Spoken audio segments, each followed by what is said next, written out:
Hello, everyone. We have a discussion with Mr. Brass. He's put out a couple videos on my channel, and we were supposed to start at 10:15, but we're in a conversation and we sort of lost track of time. But that's fine. So, why don't you tell us who you are and what you do, Mr. Brass? Hello there, everyone. I'm Mr. Brass. I'm a YouTuber. I've been doing YouTube videos for over 10 years. I recently, I've done Brass Wisdom for about over a little bit over 6 months now, and my channel is it's a little bit of it goes all over the place where I talk about biblical apologetics. I go into Islam. I'm planning on going into Islam. I'm planning on going into more religions. I also discuss philosophy, morality, and just stuff that I feel that, people need to get more knowledge of. I want to try to educate people and bring them to a better understanding while also having fun on the side. Yeah. So, how do you feel about the new atheists? And for people who regularly listen to my podcast and stuff, they probably know your answers already and so on. But why don't you why don't you refresh everyone's mind? Well, I I really do not like the new atheism movement. I think it is one of the most intellectually dead movements that's ever been produced. And like, you know, these people go around saying they're rational, logical, skeptical, yada yada yada, but yet have no basic understanding of philosophy, history, and even to some extent science. Oh, I think that's the biggest thing they lack, or at least they try and say they sort of equivocate on science because they want to mean the method of testing the natural world and so on, and then they want to mean philosophy in itself, or I don't think that a lot of them would realize that, but generally speaking, they sort of switch it up like that. Well, I mean, science is, you can't do science without a philosophy. Yeah, They go hand in hand. I Philosophy is what gives you like empiricism and a lot of our, our like, because in order to do science, you have, I mean, you don't have to technically, but you have to have some sort of ethical system in order, generally to be have an acceptable practice of Well, science. yeah, it's peer reviewed. You have to be honest, and then you have other people have to be honest about their peer reviews and so on. I think that's sort of a presupposition they have to assume in science. Well, I mean, I like what William Lane Craig said. I know a lot of atheists. I know even some Christians that don't really like him, and they have some fair points to bring up. Well, the Christians who won't like him would be most of the reformers who are big Calvinists and they do not like his view of Molinism. So I would probably be thrown into the people they don't like, generally speaking, because I am a Molinist myself. I, I like the moles and so on, but I'm Well, I just mean, here's kidding. what's funny. Like, even though everyone knows my position on free will and stuff, I do actually plan on, like, I don't think there's really anything incompatible. With Thinking that like God is sovereign God, and you man know, could be free. If man were free, then it's easily compatible. I just say, can God just predestine free will? Since predestination is determining events to happen, and if you have free creatures interacting in a world and picking between options, then that could be something God decrees to happen. That's all yeah. predestination I mean, is. Now, some yeah. I will mean, say everything is, like our decisions are, and then that's like hyper Calvinism and so on. And most well, Calvinists yeah. are that.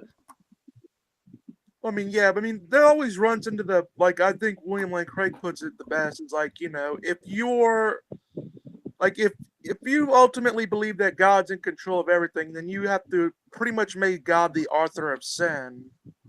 Yeah, well, I think God is in control of everything in the sense of Well, in the control of the ultimate course of the universe. Like obviously, any minor decision I make will not impact the Book of Revelation, and it will not stop anything in that. Whether a futurist position is true or well, preterism, as you whichever know, view is correct. with the B theory of time, 2,000 Yeah, years ago is today also. yeah. Well, It's all relative. I actually won't be today. You can just go back. I like Johann Ruts. Like I understand it better now. Good mumble jumble words there. I understand it better now. because of his analogy with the tape. You can go back and forth on it, and it's as real. It would be sort of like going on the line and then going back. You can access the line before, and on A theory, you could not access that line that was before because things come to be and then come to end and so on.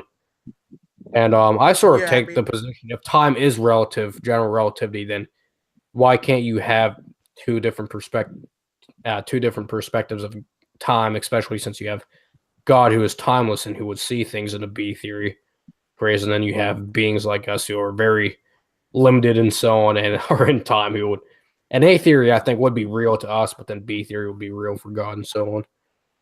yeah, I mean, I always like going into these questions of like God and free will and stuff like even though everyone knows my position on it, I do like theology and playing around with the concepts. I actually did came up with two analogies in order to show that God's having ultimate knowledge is not in any way detrimental to free will. Do you want to Oh hear them? no. Oh, go right ahead. I have a few myself. The perfect thermometer analogy. You Oh, know, the weather barometer. yeah, sort of like Oh, that. oh, Yeah. yeah. Like Let's say the let's say you barometer have doesn't a cause the weather. thermometer, but let's say that you have a thermometer that is perfect. This Yeah, would yeah. entail that the thermometer will always guess the right temperature. Now, just because the thermometer will always be right, does it logically follow that the temperature is being controlled by the thermometer? No. No, obviously not. The And just like literally the God, barometer is detecting it just like how God would detect our decisions and so on. yeah.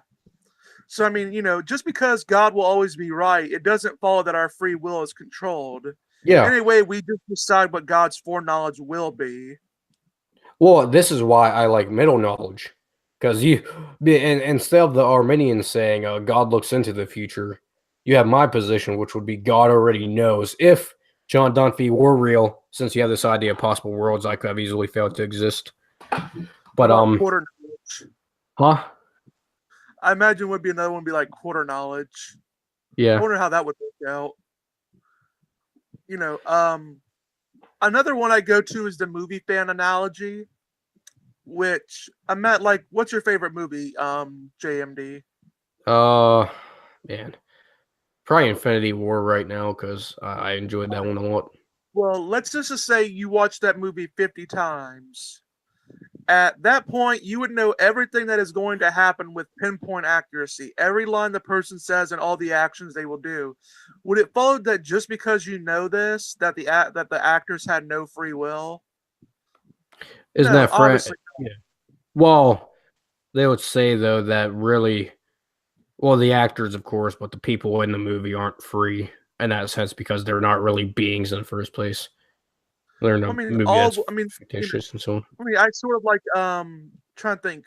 You did a podcast with him where he brought up as Tim long as God Stratton is not, or Eric Hernandez. like Eric Hernandez, I think his name is, Yeah, yeah. where He's a he monist. went on, as long as as long as you're not being controlled by God to do an action, then his Yeah, knowledge is irrelevant. I think the question rather should be how does God even have knowledge that I would do this or whatnot? And I think that's a Yeah. question no Christian can answer. William Lane Craig tries to answer how could God know the future or whatnot, but I don't think that's a question for us to be able to answer because just like it would be like me asking how is a being omniscient and I have finite, I'm not omniscient and so on. So Well, another ultimately, funny thing is like, well, it's actually, funny is I find that. Oh, you go. I was just gonna say, I do know everything, but no, I'm kidding. But go ahead. Well, yeah. Um, what I always find funny is like with going over to atheist objections and everything. It's like of course they always take the new atheist definition of faith, which is as Mark Twain said, my hero by the way. He was a deist. Oh, I didn't know. I thought it was agnostic or something like that. He was an atheist for a while, but at the end of his life, he became sort of a deist. Mm. But Believe in the way you but know as ain't so. Yeah, as Mark Twain Yeah, said, you know, faith is believing what you know ain't so. clearly. Well, yeah. So I mean, Now, excuse so, me, why I just define atheism as a lack of belief. Well, literally, you could be brain dead and still be an atheist. That's a very rational position to hold. well, I mean, technically, God could be just as evident as like the shape of the Earth, which Yeah, is flat. or like the nose on your face. But Well, actually, you can't see your nose, so I guess you can't prove that. well, Actually, you unless you're can because you British. smell. Huh? Unless you're what? Well, I mean, you said you can't really see your nose. I said not unless you're British. I wouldn't get that joke. I haven't heard that. No, unless British you're. people have. I actually haven't heard that one. That's a stereotype. Yeah, well, just as long as they're white, it's okay to make fun of them. But no, Well, just yeah, of kidding. course. Yeah, yeah. We have our white privilege. Well, I mean, you know me. I'm half German, so I mean, So I only have. I am too. Actually, I'm like German and Scottish, so I'm the whitest you could be. Even though Well, I mean, my I'm friends in only, high school. since I'm half German, I only half hate Jews. Yeah, clearly. But no, I'm kidding. Yeah, But yeah, it's funny. Like, yeah, it's funny like how I deal with because it's actually funny how I get into the whole. I go into the Christian apologetics because I actually do like Christian apologetics a lot. I'd certainly like it a lot better than Muslim apologetics. Muslim apologetics, in my yeah. opinion, is a train wreck. I think the many Islamic scholars in the past have had good arguments for God's existence, like the Kalam, for example. Well, yeah, I Of mean, course. Now, Johannes Rods actually likes it. Sort of. He would just change the tweaking of the words, basically change it to the contingency argument. Everything that is contingent has a thing even for its still, existence, and I then mean, even some scientists that hold to the B theory still say things begin to exist in a sense. well, yeah. They once you get to the part on the strip, the video strip, you're in that thing, so it's sort of beginning to exist in that sense. Then Yeah, I mean, well, I it actually comes to had like be. what some atheists will try to do to you, and I'll just warn you about this because they're going to try this with you. Like I wouldn't they'll be say, surprised like for that. once you accept the B theory of time, you have to accept an eternal universe. You do Uh, not. well, I I'm still very confused when he was trying to argue that we have gone into the future, or whatnot, sort of with he was giving the snapping analogy thing, the snapping of the Have we gone fingers. back to the future though? Maybe, may, and he was talking about how we would have past memories or future memories, and that right there is a contradictory term. Just stuff like that confuses me. Just Well, yes. I could get how that could be real for God, but for us, just like I haven't gone through that yet. I mean, it's like someone that can say they have a past life experience. I've always said, what about people have a future life experience? Like I want to know what that's like. It would have to be like the Men in Black thing where they wipe your memory, but you know, in this case, our memory of the future is wiped out, which is just like okay, like it's if wiped I out in may the make a past. recommendation, like a good argument like that, I went on to is by Curtis McCarthy. He put like a defense of the Kalam cosmological argument and the B theory of time. Yeah, Like it was a very good paper, if I may say so myself. He goes into that like even on the B theory of time, it's still possible that an actual infinity exists. Like that well, it's a I don't think an actual infinite number of things could exist. Of course, I think and he also goes to show that like even on a B theory, the universe is still not past eternal. yeah, You it, know, like from I like again I like Johannon's analogy of the movie strip. You can whatever put the universe into motion or cause it or however you want to put that it would be God would make the entire strip and then you can access it back and forth whenever you want. Then if he wanted to end it, then he'll just throw it in the fire. Or in yeah. my case, my father has VCRs. usually throws a lot away sometimes. But Yeah, I mean, a good like he goes like in the paper I cited, like he goes into Avicenna's argument. Now, Avicenna, was sympathetic to an actual infinite, but he believed that you're an breaking up. actual. Oh, I said Avicenna believed like an actual infinite could exist, but only if like under specific circumstances, Well, and you know, like yeah, I still basically think. like yeah, I Okay. mean, well, some B theorists sometimes like what they'll hold like they'll still hold to the finite time of the universe and they'll still say begins to exist, but they'll define beginning to exist as like X begins at T. I mean, Yeah. begins to exist at T if X comes. I mean, all that. Yeah. And what I also go into is like he goes into Avicenna's argument against an actual infinite, and Um. Avicenna's I think argument David was Herbert's like, is the best. With his, well, yeah. Are you talking about the his one where Oh, I think you're like breaking up or something like that. oh, I'm trying to fix that. Well, basically, Avicenna says, quantities that are both whole and essentially ordered cannot exist as an actual infinite. On the B, Yeah, you're breaking up again. all right, am I good? Let me see. Yeah, yeah, I hear you now. All right, I think I'm maybe speaking too close to the mic. All right. Well, basically, like the quantities that are both whole and essentially ordered cannot exist as an actual infinite. On the B series, time does meet those conditions. Therefore, B series of time cannot be actually infinite. Well, and plus you have the scientific evidence for the beginning of the universe as well. With Yeah. what Well, I mean, it wouldn't you really wouldn't. be beginning to exist in a term. It'd be more like coming into being. Yeah, like again, that would be the contingency argument.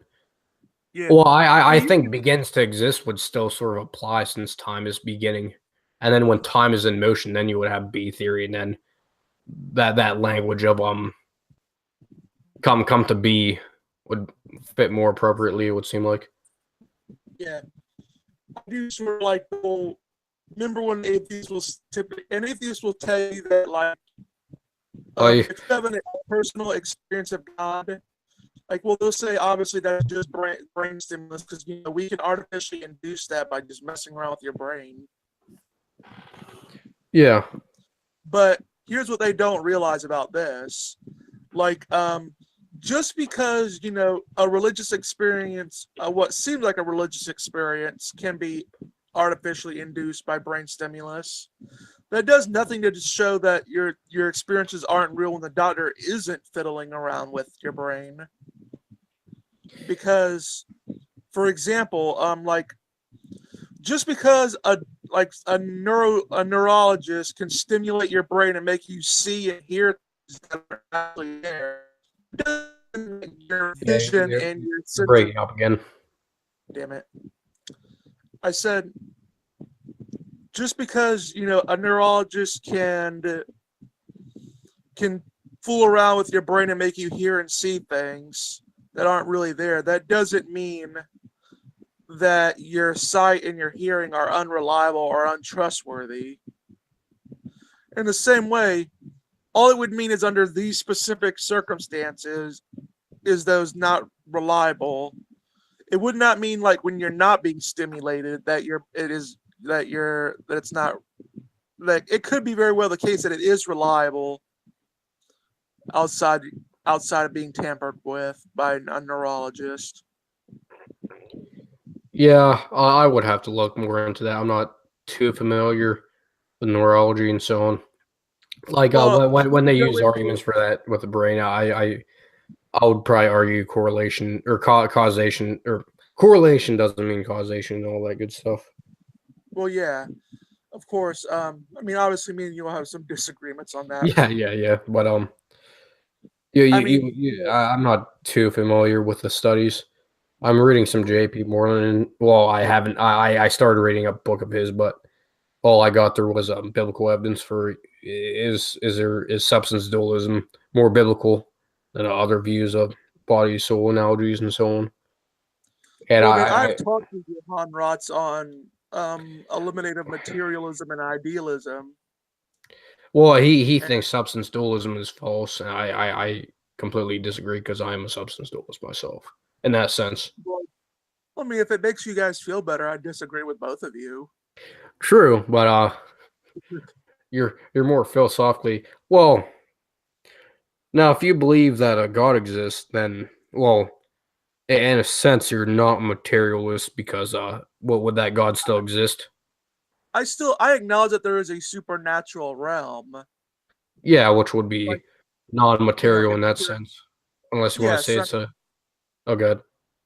yeah, like I'm a materialist in the sense, like in the that the world as we know it, like as the world as we see it, it's just material.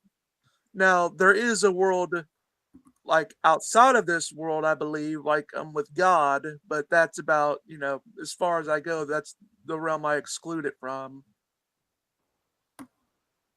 Yeah, and then you'll just say that then God just made us to be like that, and then just made us to be material beings, I guess.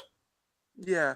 I mean, there is no like real requirement on God to really do like really all God in my opinion has to do is just create the universe. That's it. There's no Yeah, other requirements on him.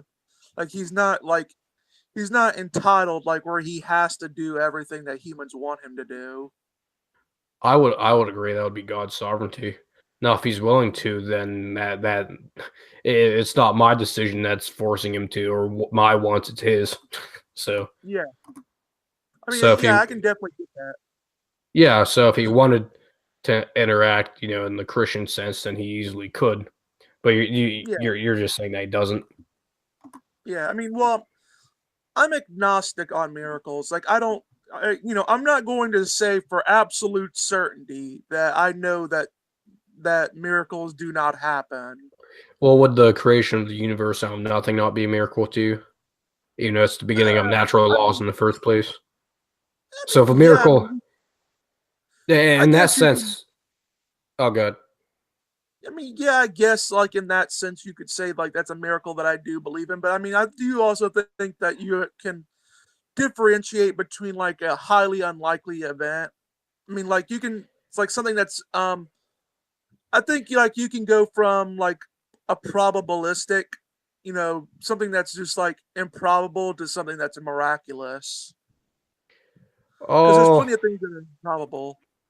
Well, see, the thing with that would be if we have knowledge of something of our knowledge now, and based on an event we witness, and based on our knowledge now, if it is a thing that if you get what I'm saying with a miracle, if none of our knowledge can account for it, then Well, I mean, I think you'll be in your right to believe it was a miracle. Like if you did see something like Christ walking on water and so on, I think you would be in your rights, ethics of belief, to believe that he actually did perform a miracle and so on. well, I mean, well, you have to watch out for that though. You can't say like, I can't, you can't explain how Christ. Oh no! I'm saying based on knowledge we know. I'm not appealing to anything outside of our knowledge. I'm just simply saying based on knowledge that we know, Yeah, because I'm just saying. you're going for the God of the gaps now because you're going to appeal the knowledge that we don't know of.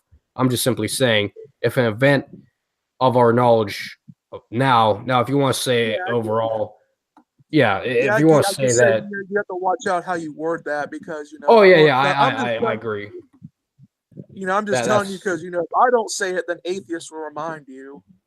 oh yeah, I I deal with the Gothic apps on like many of my videos, and Yeah, so I it's mean, not an argument I ever give. So based on yeah, I knowledge mean, we know, yeah, no, you're not appealing to knowledge you don't know. You're appealing to knowledge that you actually do know. yeah, You're based just on knowledge appealing. of how humans themselves cannot walk on water, and even with no matter how many times we try with technology, unless you have something like obviously we can't make shoes yet that can walk on water, and even if we could, they would not have this. Well, again, I'm going on what I know of, but I'm sure back then they would not have technology to be able to make this illusion if Christ wanted to make it seem like he was walking on water and whatnot. Well, it was a funny. I was actually looking up on this and know how they say it happened. There was a one funny natural explanation that someone gave for it. Oh yeah, they're just like he walked on ice sheets or Yeah, something like like that. And it's just he walked on thin ice. even though in Galilee, in the Middle East, I don't know if you would find stuff like that, but maybe. During a winter time, perhaps, maybe, but I don't think Yeah, like. I think he would be struggling. So it's just like, oh, I think he was walking with more confidence if it did happen, which I do believe it did. But Well, I mean, yeah, I mean, and like, then calming the storm and stuff like that as well. well, I yeah, think of that's course. in different gospel, but at the same time, it's different accounts of the same event. Yeah. What I always do find, like, they'll always go over that the whole contradictions in the Bible, but I always put out to you, you do realize like any biography is going to have contradictions in it. Any, like, Not even contradictions, just these differences, yeah, especially when you have four people. I love how J. Warner Wallace argues because he deals with eyewitnesses all the time. Sorry, my throat is starting to go a little bit, but all right, he that's fine. hold on. There we go. Not really, but he deals with eyewitnesses all the time, and he asks people, "Do you think eyewitnesses agree on the same thing?" No, that's what you least expect. But Yeah, I mean, it's just weird. especially in Like history as well. I mean, because well, I mean, of course, atheists will go on there and they'll say, "Well, you know that anecdotal evidence aren't evidence, right?" Well, technically I said, speaking, you have to trust scientists who do these studies themselves. So, in a sense, unless you can redo the studies or the experiments yourself, you sort of have to take that as anecdotal, that type of evidence you were speaking of. I can never pronounce that word. At least to me, it would anecdotal. seem like that. Yeah, anecdotal. Well, I mean, another thing is like a lot of the like how we get studies like on depression medication, we have to completely take on what someone says about the pills that we give them. Like if we have to do a big case study and we have to give people quizzes and their story about how medicine makes them feel in order to have an evidence of its effects. Yeah,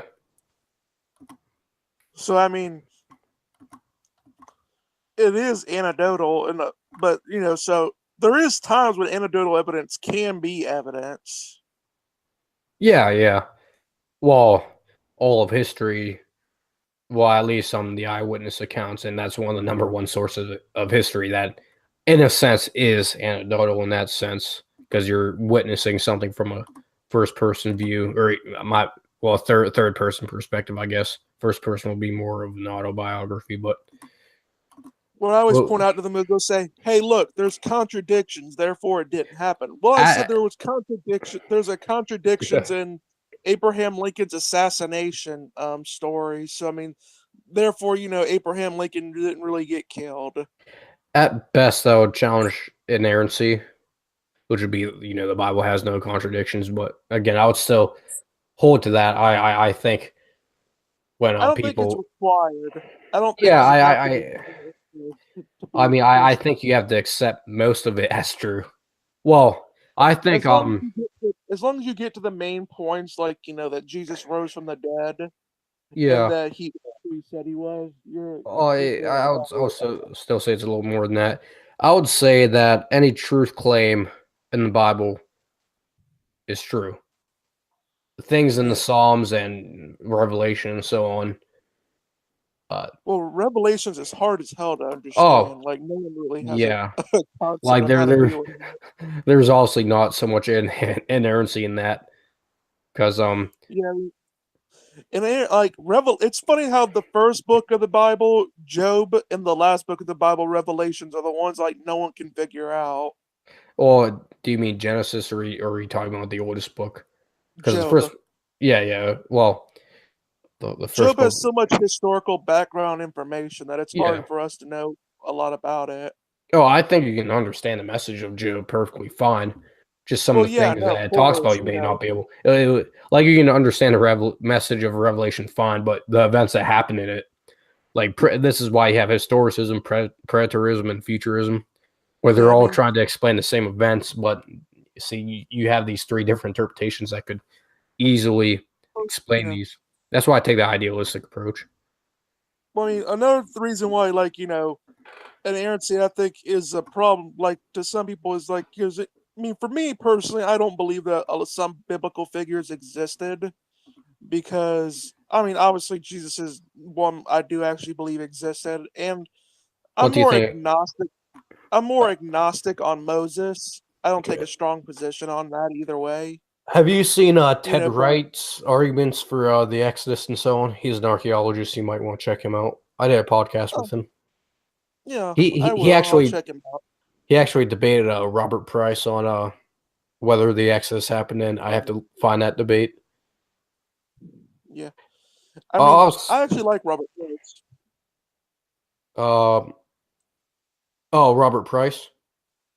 Yeah, I actually like him, even though he's a Christ mythicist. I still like him. Yeah. His arguments would probably be better for whether the Exodus happened or not, obviously, because there's nothing like the historical evidence for the Gospels and Christ and so on. As Well, much yeah. for, I think the Torah is fine enough to for Moses to exist and so on, but that would be a whole other argument and so on or conversation. Well, I mean, yeah, I mean, to me The, personally, I think that there was some biblical figures like that didn't really exist, but they were more or less polemical figures that were they weren't it, intended to exist, but they were more or less there to just tell a story about the people in Judaism. I definitely think Abraham existed, and I think I think because I think Romans 4 where it talks about faith, righteousness through faith, and it really makes it seem like Abraham is a historical character. It's either Romans 3 or 4, but Well, I mean, you will if you believe like obviously if you gonna take the Bible as like as a Christian, you have to kind of accept that Abraham existed. yeah, I You think know, if Jesus. Christianity overall was true, I think it would be a safe assumption or fine to believe. I don't think there would be anything irrational about it. Because if Christ really was who he, oh, I is your microphone out or something? Oh no, I'm good. Job. I mean, like with Job, I don't really think Job existed. I think he was more or less like Well, that's literally a Jewish poetry book, so it's easily possible it was a story just like Revelation. yeah. I mean, I think with Job, he was more or less like because actually IP actually goes into this where Job was supposed to be the ideal man, where he was Yeah, supposed to be like the greatest possible Jew that you could ever get, yeah, and I believe what they were about is like he was just like a character in a story in order to show God's mercy and show God's love and how God will overcome all. yeah. I'm Abraham and past. I think you can make somewhat of a historical case for, it, but like Noah and so on, I think you can maybe show there may have been some sort of global flood, with the ice age and stuff like that, but nothing That like really six wouldn't thousand show years Noah ago. existed though. Yeah, I mean that wouldn't show Noah yeah, existed. That would just show that a flood happened. yeah. It would be sort of like archaeological evidence and so on. Um, I mean, yeah, you would just yeah. I mean, just I remember, of course the whole globe flooded. well, I mean, the Earth is You know, flat, so of course, it all flooded. Uh, not now. Of course, where all the water fell off the edges, but you know, well, yeah, and you also have to remember that all the rain came from the windows in the sky. yeah, yeah. I love Kent Hovind's model of Genesis 1, where it's just like then you had the ocean above the dome, and then God broke the dome, and then that's where the water came from, or the canopy, all that good stuff. I actually used to believe that stuff, but I'm not a young Earth creationist anymore. Well, even while even when I was a young Earth creationist, it's just like that's sort of BS. But like Yeah, I even some young Earth creation. I know some young Earth creationists don't that think that think Kent Hovind is a moron. yeah. Um, some young Earth creations, I think the best thing they could do at best is show that you can't actually date the age of the Earth, but that wouldn't mean young Earth creationism is true. I think his history will still disprove the view of 6-day creation as well. I just sort of think it's just a stupid debate overall about Yeah, really I don't sweat much over it. About yeah, the I only mean thing I would debate on is that you don't have to be a Christian and accept that. yeah, I mean of course, I mean I don't like people for thousands of years have not accepted a literal flood Yeah. interpretation. Well, not in the So I flood, mean just the the Earth being 6,000 years old. besides I am sort of the polystrate trees that are in, and this may have been debunked, but who knows? I don't care too much. But the polystrate trees that are in the millions of years of yeah, layers of rocks, and maybe you have an explanation, but that could maybe be used for something like a global flood, but still won't prove young Earth creationism and so on. Prove a yeah. global flood. And Ted Wright, he's actually an archaeologist, but he's an old Earth creationist, but he believes in a global flood, which is interesting. Hmm. He, That's actually interesting. yeah, you'll like his website. It's called epicarchaeology.org. Hmm. And actually, my art or the article he posted on my website is called "What are Jesus mythicists smoking?" I, I would say weed, but that's not strong enough. even people are on weed are just like, man, this is some BS. Yeah, I don't really get how they do that. You see my video like how I did on Aaron Raw, and he said Aaron Raw tells the truth about one thing. Oh yeah, it was what was that? I did see it. I just have I don't remember the specific thing. Hold on. Oh yeah, he called atheists. Oh yeah, he said even atheists can be wrong. Yeah, I mean, he said Yeah, just because you're an atheist doesn't mean you're yeah, rational, you're yeah, skeptical, or that you're smart. Your mere lack of belief, doesn't make you a humanist. I'm sorry to say. yeah. Just like I, you know, that's the only thing I he's said that gotten was right about so the far. only true thing that he said throughout the entire video. Eh, for his entire channel, Yeah, besides maybe the evolution stuff, but that's the best thing he's good at defending. Oh, I laughed at his debate with Kent Hovind because he hates Kent Hovind. That was just the funniest thing ever. yeah. Well, I mean, you have to know, man, that pine trees aren't elephants. Like pine trees aren't elephants. Yeah. That was the entire debate. Yeah. About Like, the only really, good thing I think Kent Hovind brought up as a counterpoint was when um and I think there's probably better evidence or arguments for common ancestry. Just when Aaron Raw brought up similarities of DNA and so on, the whole common designer argument can sufficiently explain that. So Aaron Raw sort of went into an Occam's razor and was just like, well, a magical man in the sky, it's better to believe in a common ancestor than a magical man in the sky who created everything and so on. well, I mean, if that's how he defines God, then yeah, we both are atheists in terms of that God. Yeah, well, he actually used a unembodied mind that transcends space and time, but then he Uh, added the word magic, and it's just like, okay, so you basically still mean the same emphasis of Sky Daddy and so on. yeah, I know. I just think they always do that. I actually also got into Bertrand Russell because atheists are starting to get back into him for some reason. Yeah, well, He was a yeah. good philosopher. Don't get me wrong. Oh yeah. Um, also, I would disagree a lot with his philosophy. Actually, I think he was more consistent because he wasn't necessarily a nihilist. He was more of he sort of made it without God, and it would seem like everything really has no objective meaning and so on. Yeah. Well, Most atheists, he noted that he couldn't live his life as if there was no objective morality. Yeah, and he was against war, and so he was a war active or against war activist or something like that. Yeah. On my channel, I try to. You'll notice a recurring theme on my channel when I do responses. I'll try to parody the person that I'm talking to.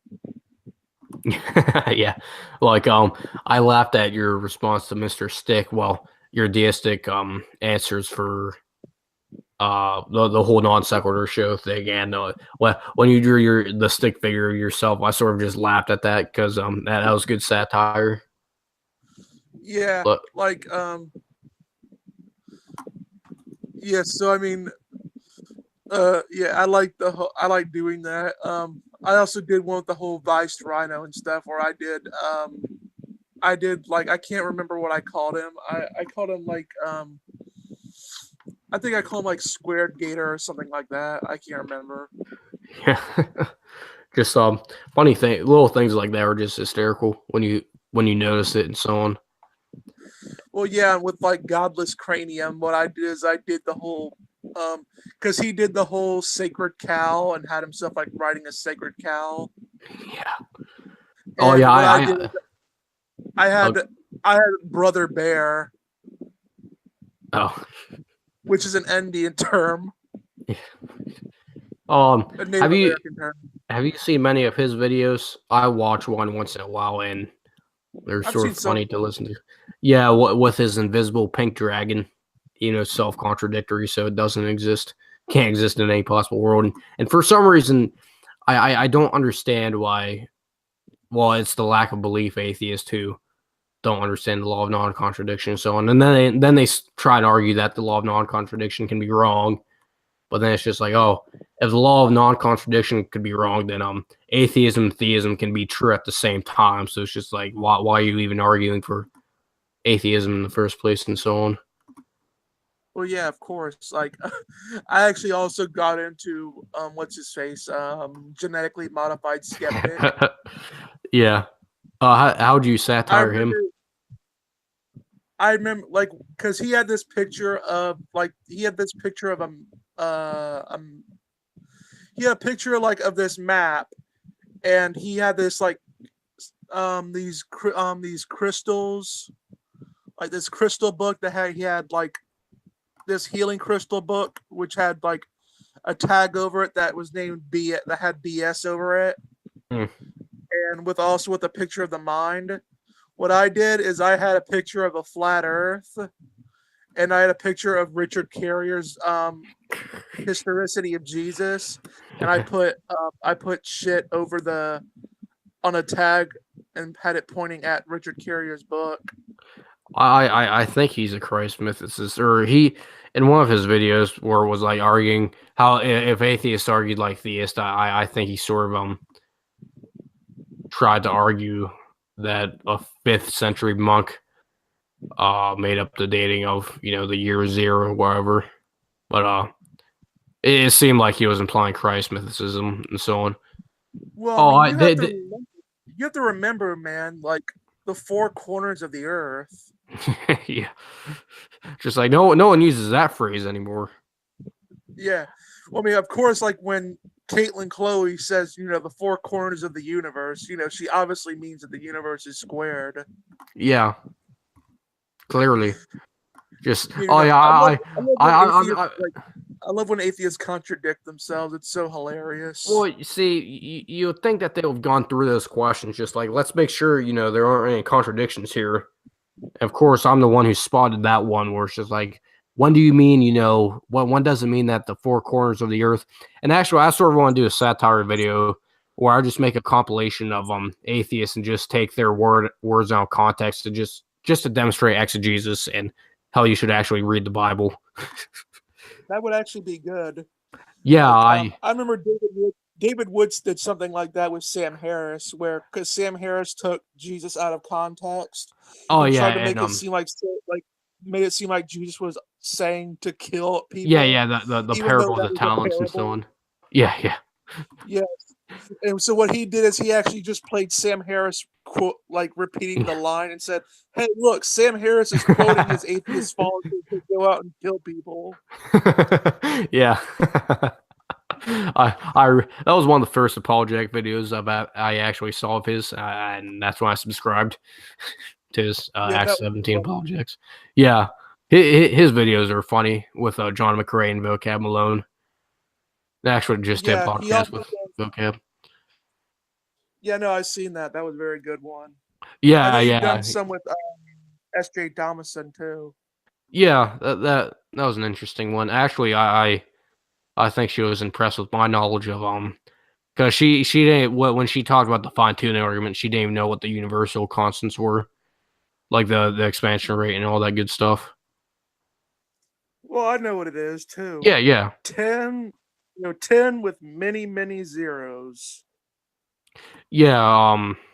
Man, I would have to. I actually could pull up my article again.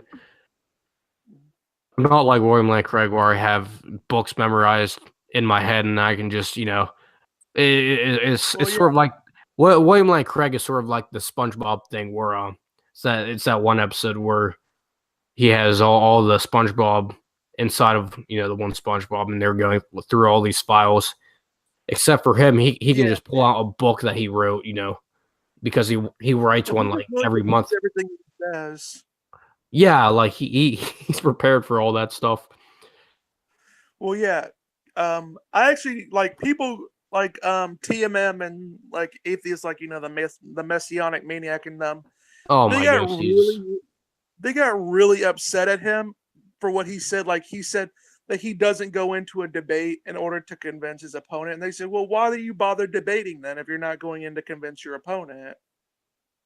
And he made that clear. Like he legitimately said right afterwards that that he goes in there to get people that are like struggling with their faith and just need Yeah. apologetics to bring them out of it. He's not going in there to win the atheist like that are already made up their mind on the question because he knows they're not going to be convinced most Oh yeah, likely. yeah. Well, first off, TMM and so on doesn't believe you choose your beliefs. So it's just like, first off, why you even because there's no way you can change your mind or be convinced otherwise on their worldviews, and of course yours too. But at least you're a lot more philosophically consistent. Well, Um, yeah, of course.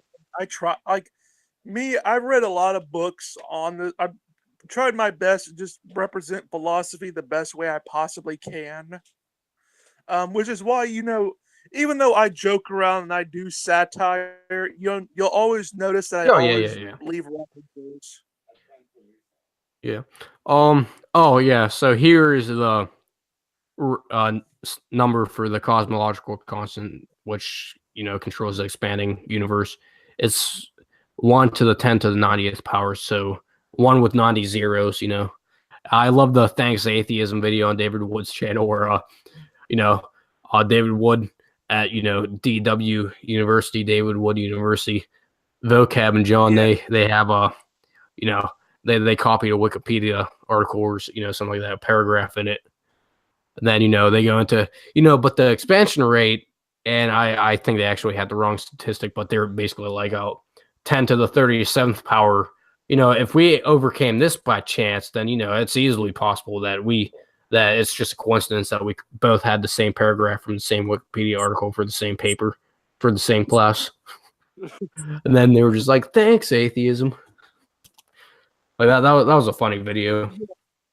Then the one, yeah, and then the one on what do you mean, which is John McRae, of course, where they had vocab, another apologist I'm actually not familiar with, and then they had those two play atheist who just kept spitting out atheist memes like the Thor must exist because there are obviously no frost giants and so on.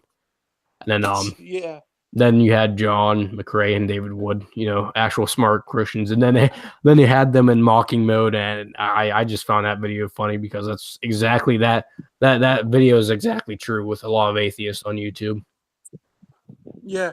And I remember you seen my one that I did on S.J. Thomason on my channel, like Yeah, theistic substitution too. yeah, I get her points. I think they could have been phrased like her. I think she has the right idea. I just think she phrases the questions weirdly and so on. Yeah. So I mean, deistic substitution to answering a Christian in a atheist place. Obviously it's a sequel to my, deistic substitution series where I answer atheist and I'm answering atheist in a in a Christian's place. Yeah, and of course you do it better than they do. And And of course I posted very short responses. And yeah, and what was funny is like how I answered her questions by with my picture of me being an atheist, yeah, where I had with the fedora. with the fedora, the glasses, and the black jacket and gray shirt. I actually, funny enough, like not many people know this, but I actually used TJ Kirk as a base for that. Yeah, my one partner in crime, praise I am that I am, you know him, he had a pay literally a Instagram post, and he had a guy with like literally nine chins with nine neck beards, and he was just like atheist god boss. I was just laughing so hard. Actually, I have to find this now because this was the funniest thing ever. It's like I'm sorry, but when something is funny, it's funny, and that's Well, yeah, I circular, mean, but in it's case you true. don't know, like, in case you don't really know, deistic substitution is a play on penal substitution. Oh yeah. I know so as well. He Yes, I was, easily just doing. I was making sure that I had a little Christian theology reference there. Despite being a deist, like I often get this from some Christians, Christians that they will really underestimate how much I do know the New Testament. oh yeah, and that's why I literally respect your views and so on because you know the information better than most who call it completely irrational and stupid to Yeah, I mean believe I in. don't do that. Like I don't call it completely Yeah, right. I do think there is a basis, but I mean obviously I just don't agree with it. yeah, Although I would say like I funny enough just to piss off atheists, I always say I'm a Christian apologist, even though I'm a deist. yeah, I'm a deistic Christian apologist. I mean, because I really just see it like this to me. Like, I disagree with Christians, but I disagree with atheists far, far more. yeah. Well, you're a deist, so by definition, you would literally not be an atheist because you don't lack a belief in God Well, yeah, per se. I lack a belief in the non existence of God. Oh my goodness, this is hysterical.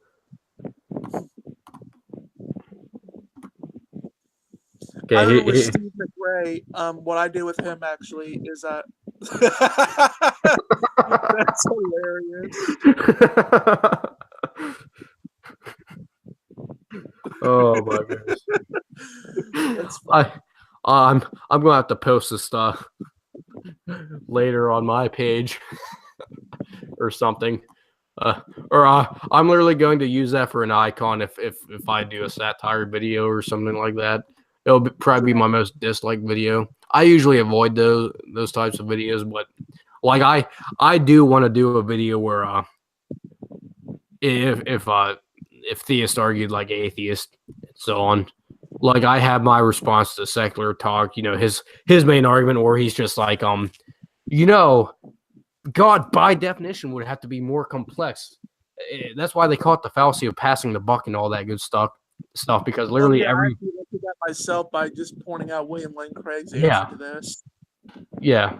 And then if I ever do a video on that, like I'm literally just going to dress up like him, make my hair stupid like how he does, and just act all condescending, and like I have the greatest point, but I'm just going to literally reverse his logic on himself. My parents by definition are more complex than me before I was born, so therefore they must not be able to exist or be the explanation for my existence or the Well, universe yeah. itself.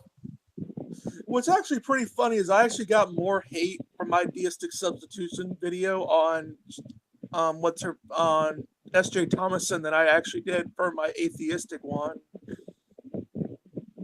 Are you talking about by theist or atheist? Oh, I mean, I got more dislikes from my deistic substitution on S.J. Thomas than I did on the one I do on the non sequitur. Yeah, I mean, They even actually, I disagreed with your answers, but I think but of course you're trying to stay as unbiased as possible, which is fine. yeah. I gave it a like, so, or I think I did. Let me check. If not, then I will give it a like, just for your satire of them. Yeah. I remember I actually did a satire on Shin and Q. Yeah, what, which one was that? That was Brass Wisdom, episode 8, Why I Became a Religious Activist. Oh, okay. Response to Shin and Q. Yeah, I And like Shannon's channel and so on. She's nice. yeah, what I legitimately did is I put like a long brown hair on myself, a Oh tank yeah, top. yeah, I saw that. You have to use that one photo now where I just showed you, because that's one of the funniest things I've ever seen before. Just when you when you reach a atheist final boss at something beyond TJ Kurt. did, did you see? Of course you did. Do you remember Deflating Atheism's video where you Oh respond to yeah, TJ I Kurt? know that. You know, TJ Kirk, the 800-pound gorilla of YouTube atheism. Then we're just like, shove this banana of truth up your butt. I love him so much on these Oh my things. goodness. His one to rationality rules was just funny. Yeah. Oh, our conversations, like he literally they're just ready to just whenever he uploads a video, they're literally just ready to dislike them, because even our conversations where I'm not, satiring them like he does. There's so many dislikes on them. Like the Victor Stinger one has more dislikes than likes, and our non sequitur show response, or no, my one podcast I did, the Christian Truth through Apologetics podcast 8. That one got so many dislikes on his channel. Of course, it got more likes on mine. I usually don't get that many dislikes. I think the one video where I've gotten a lot of dislikes was one of the first ones I put out when I first started, was the top things science can't explain. I basically put Craig's 5 list, and then literally I put the thug life meme of William Lane Craig at the end of the video, and actually I'll pull it up now because it's a pretty funny ending for a satire.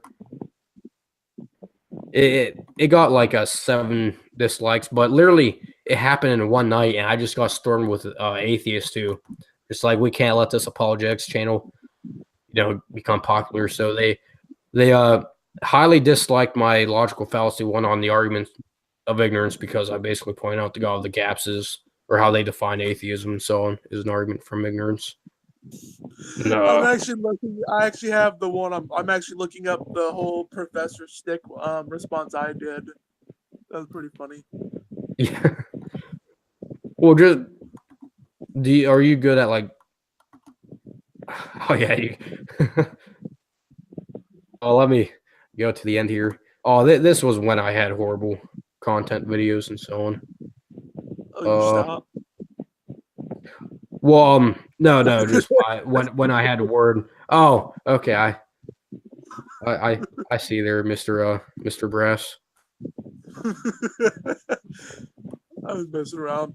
I actually do like your videos Well, yeah, because they're very. I don't like the ones that this guy Mr. Brass put out on my channel. I thought Yeah, they were poorly made. No, I'm kidding. yeah. I mean, I actually.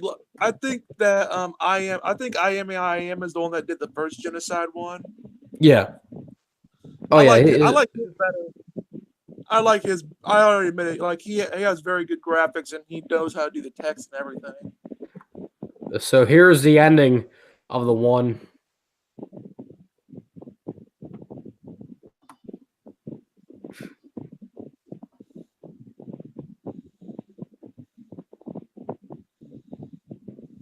Wait for it. I didn't get rid of these videos.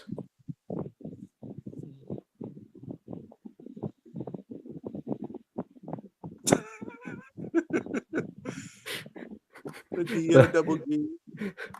Yeah, I just need to get rid of these videos here because it sort of ruins the ending. But I just the music playing in the background is perfect with the meme. I think that's what got the atheists storming on my channel.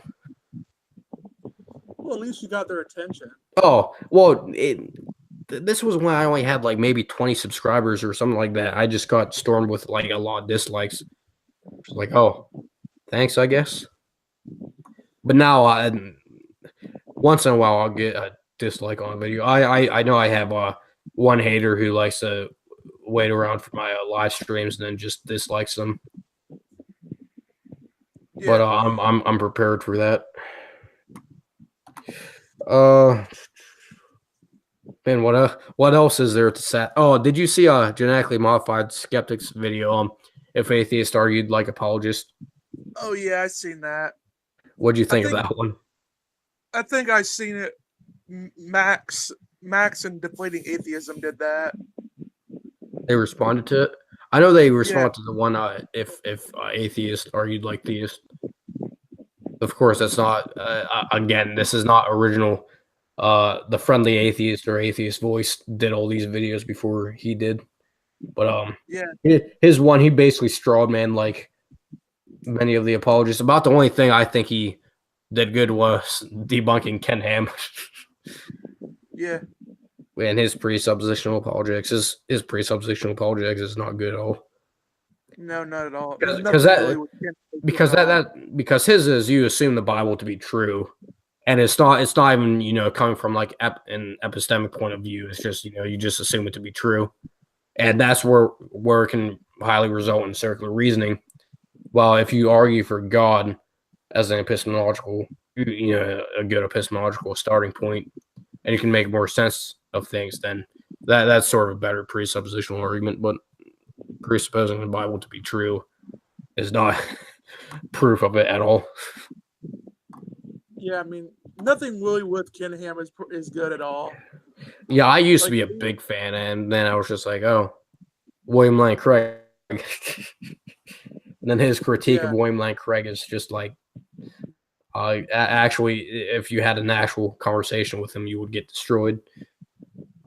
He I mean, actually had a oh good I actually have given up expecting atheists to actually have an honest answer to him. William Lane Like, Craig. yeah, William Lane Craig, because Oh like almost every time that they respond to him, they either strawman him, they call him names, and they attribute behavior that he didn't show throughout the entire thing. yeah, TMM it responds to him a lot, Of but course.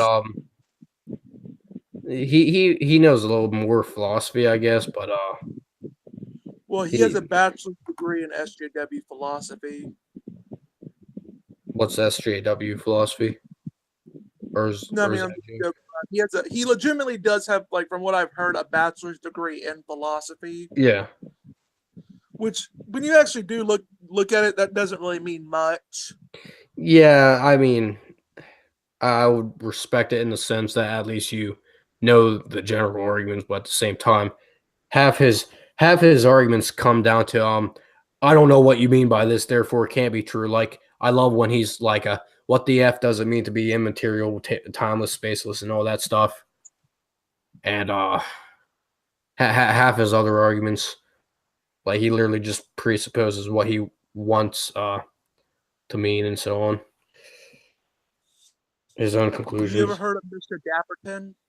Mr. What? Dapperton. I mean, he's not really much. He's an atheist, but he's not really much of a YouTube atheist. He more or less does ANCAP videos. I have not heard of him. He's a good guy. I actually do like his content, and my friend Derek Harms, who's an atheist, he like he's like friends with him or something. Hmm. Do you know who Richard Howe is? No. Oh, he's a philosopher. I actually met him from my one trip where I met Frank Turk and so on. J. Warner Wallace just to brag again, but I do that in like almost all my videos. And I'll be I going actually on the just same put trip. something up funny on my Facebook. Oh, was it something I about put me? no, I said I do think anti-theists take advantage of the fact Christians in America are generally laid back and nice people. You don't really see many anti-theist movements happening in Saudi Arabia. Yeah. Oh yeah, I love when Ravi Zacharias respond to Richard Dawkins, mock religion, and then he was just like, yeah, go start in the Saudi Arabia and so on. I just laughed at that.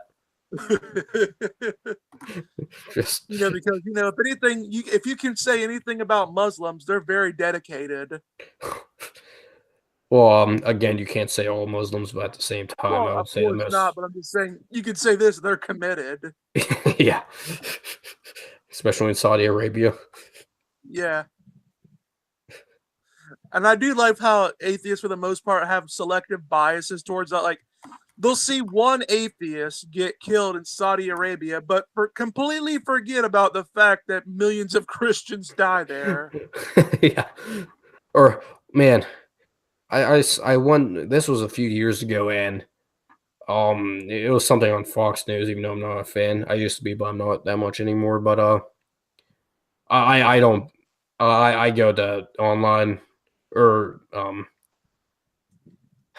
when it comes to news, I go to stuff like Steven Crowder. I love his stuff because he's one of the most honest people, I think.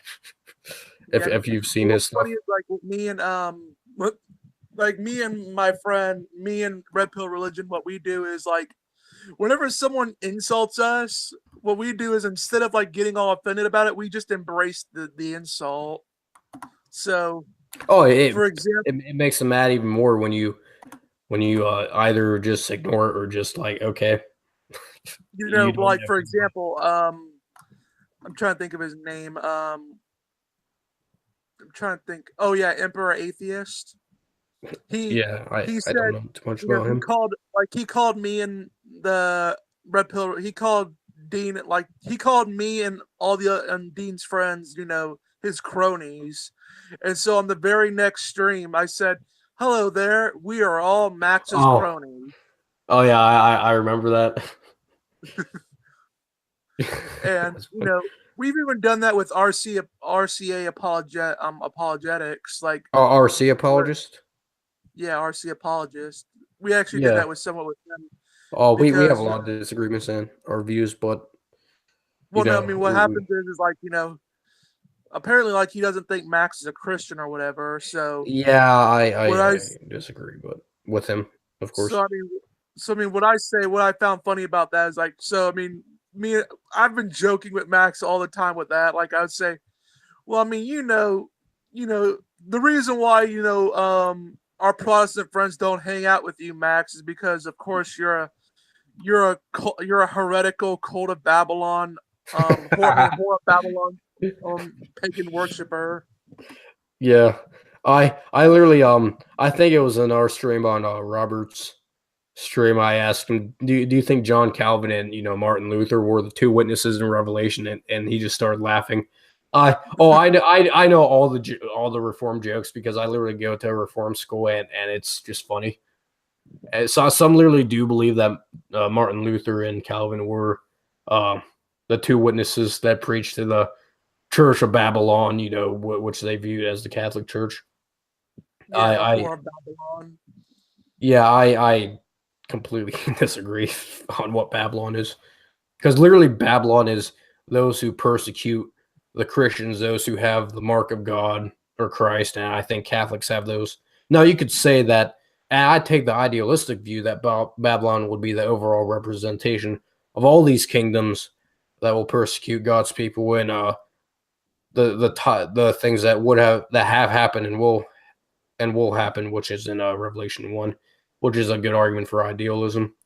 And especially when you have Revelation 13, the beast, which is a recapitulation of all the four beasts in Daniel, which represent, Babylon, Assyria, Persia, and Rome, and so on, which are of course four kingdoms, all these different kingdoms that persecute God's people. And I think in Revelation 13, I think John made this beast that would be like a mixture of all these, or a representation of all these beasts from and this would be sort of an amillennialist view, an idealistic view, of course, of the beast in 13 and Babylon and so on. I don't think it's like a specific thing. Like I don't think in futurism, it's the final kingdom and whatnot that is Babylon, but in preterism, literally, preterists believe that Rome was Babylon, and there's actually reference that there the seven hills and whatnot, which is a reference to Rome, but at the same time, it's still clear that it makes this past reference to Rome, but then of things that will happen. So it's both. I'm actually doing one of my Facebook posts where one of my friends named Eric Mackey, he posted this: Jordan Peterson is overrated. There, I said it, and I literally posted "F you, Satan." So Thomas Dobbs says Babylon is apostate state of Jerusalem. Yeah, that would be the preterist view, which I would somewhat disagree with, because again, I take the message in Revelation 1, things that have happened and will happen, and I think there's good evidence for Revelation being written in AD 96 and so on, because the church father Irenaeus writes about it, and he gives this specific time or reign of the Roman Empire, or the Roman emperor who was living during John's time and so on. Well, I mean, I've always viewed Babylon as like a key kingdom in the ancient Mesopotamia from the 18th to the 16th century BCE, like the BC. Yeah. Again, I would take an ideal. I literally have a binder full of notes and so on. I would have counterpoints to like everything. To one would argue, like if I would love to have a debate with Vigilant Christian on his view of Revelation. I think I would destroy him with his futurism, because this is something. I know you should debate. Who? Man. Oh my goodness, that would be the. He'll be calling me a heretic and stuff like that based on my view of Revelation. Well, I mean, of course you are. Well, oh yeah, because I'm not a young Earth creationist as well. Well, yeah. My my brother-in-law thinks I'm a heretic for holding to an old Earth view. Of course, he's a Calvinist as well. I'm not a young Earth creationist. I'm not an old Earth creationist. I'm a middle Earth creationist. The world the Earth isn't young or old. It's just right. That's my joke. Man, you keep stealing my jokes. My one professor, I asked him, "Are you an old Earth creationist and a young Earth creationist?" And he was just like, "I don't know." So I went, "Oh, you're a middle earther," which would basically be agnostic for Genesis is not clear.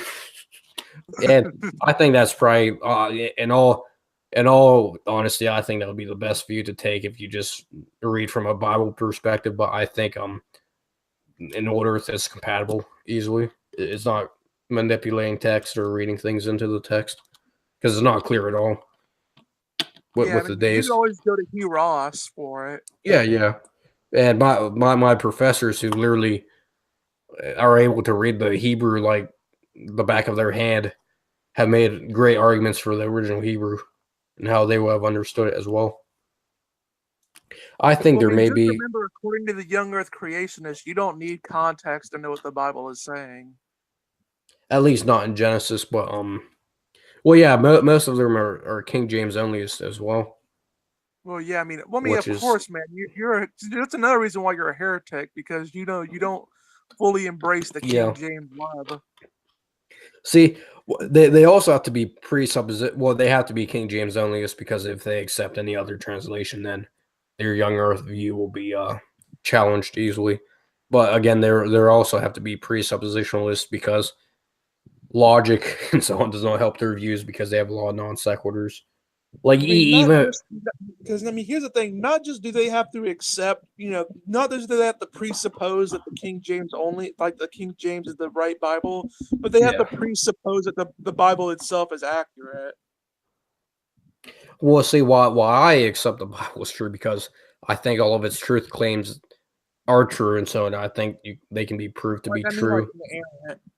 Like different. Like you have to define inerrancy, of course. Inerrancy for me, I don't think there's any like contradictions in the sense of like anything big, like Jesus did not rise. Like one guy, if one gospel reported that Jesus didn't rise from dead, or report a spiritual death, and the other report a bodily death, also you would have a pretty big contradiction. I think the minor ones that atheists will try to point to, I think they just lack good understanding of the exegesis itself and what an actual contradiction is.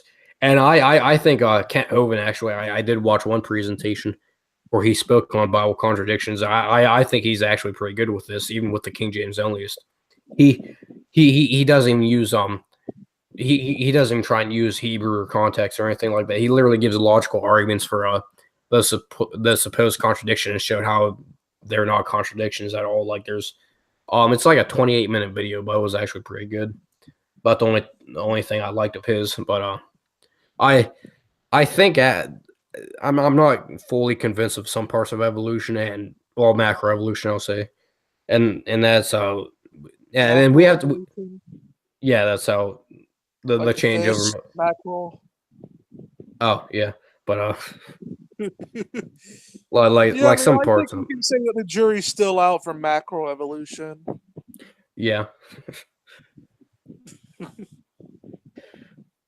uh yeah, oh yeah, the again, I would the gospels. I don't think the gospels contain differences, not contradictions. And I think most of the contradictions that atheists try to point out have been shown to not be contradictions, or just debunked overall by Well, I actual mean, what I do is scholars. I go to debunking like biblical contradictions, contradictions.com. Oh, there's literally a Bible where they show these supposed contradictions, but then they just give answers, or like they give out full out answers and so on.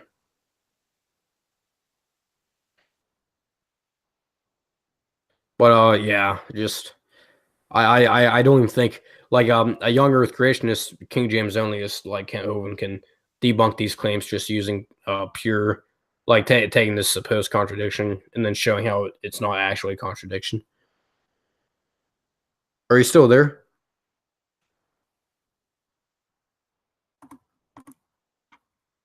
Mr. Brass? You there?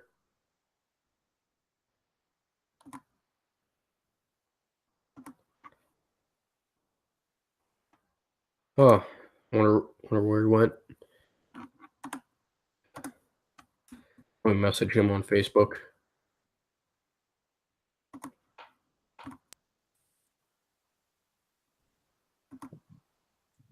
Oh, hey, you there, Derek? Yeah, I'm here. Oh, what happened there?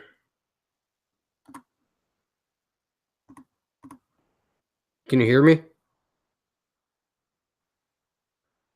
Can you hear me? Yeah, I can hear you. Can you hear me? Oh, yeah, I can hear you. Oh, okay. I don't know what happened there. Probably just my internet connection or something. Hmm. Oh, by So, the way, oh Dean yeah. said, Dean says, God bless you.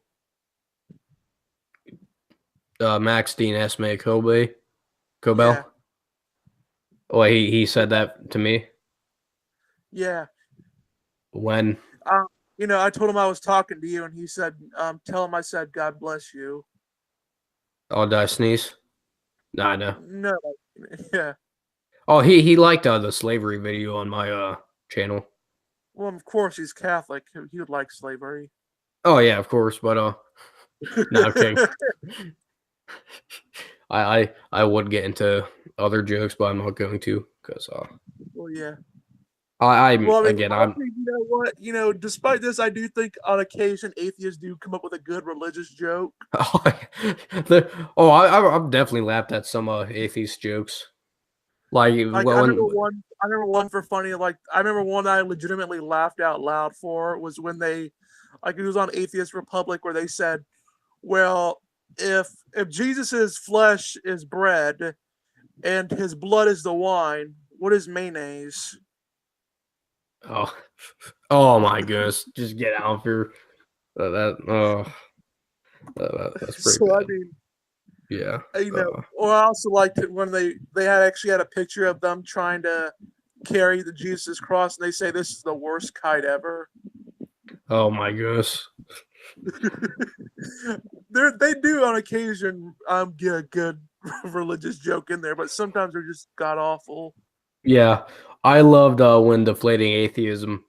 He did that small response video where he responded to their post. An omniscient God doesn't know that bat is a bird, and then he just completely debunked it. But the way he does it is just so funny.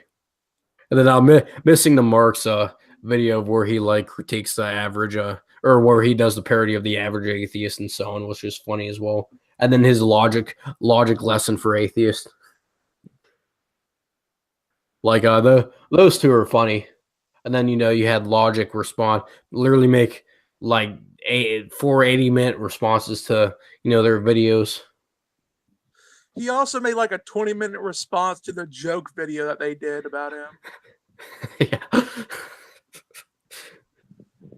Oh my goodness.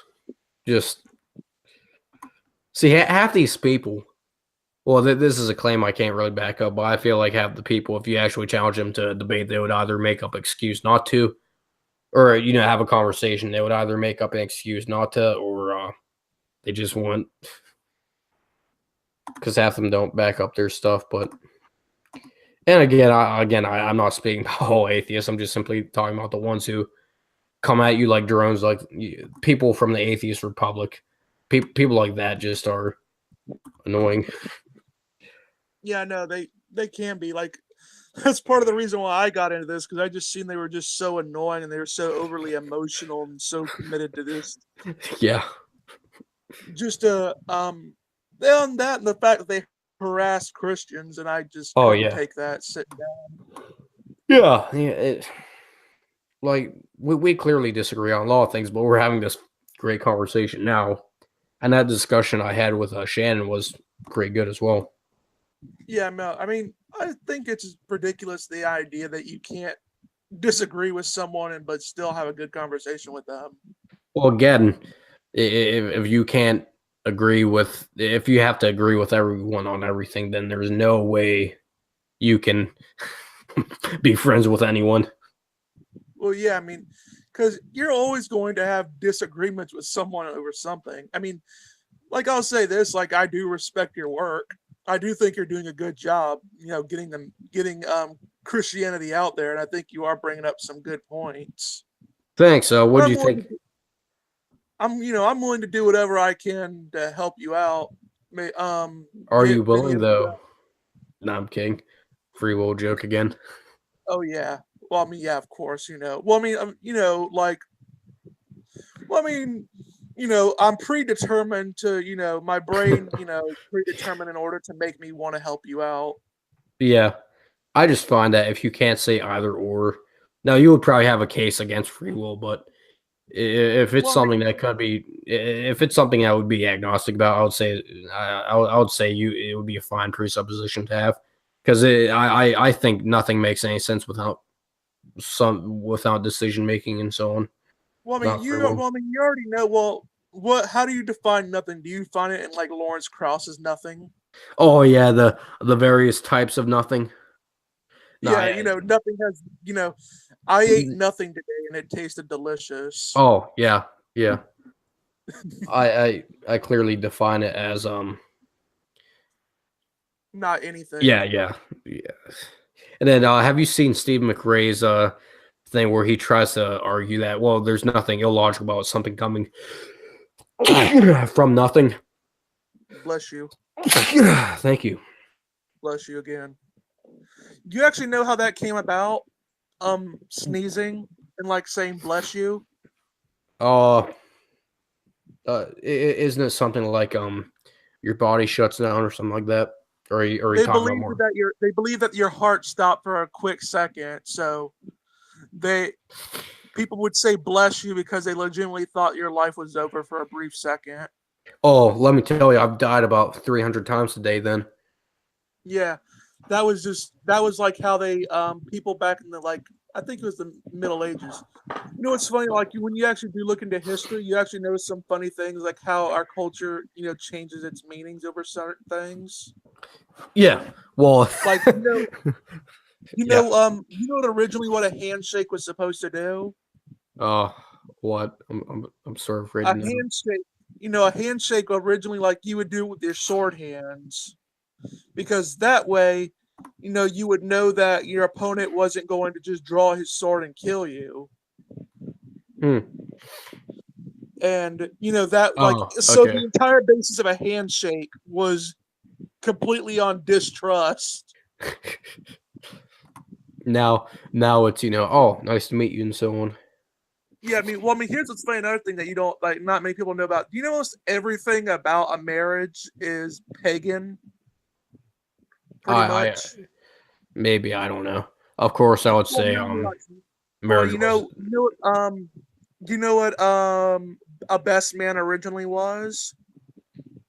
again. I'm afraid to know, knowing you. Well, no, What? best Or is this not? Is this guy that. Oh, you're breaking up again. Oh, I said a best man was a guy that was was hired by another guy to make sure a woman didn't to make sure the bride didn't run out of the wedding. Oh, sort of funny And actually.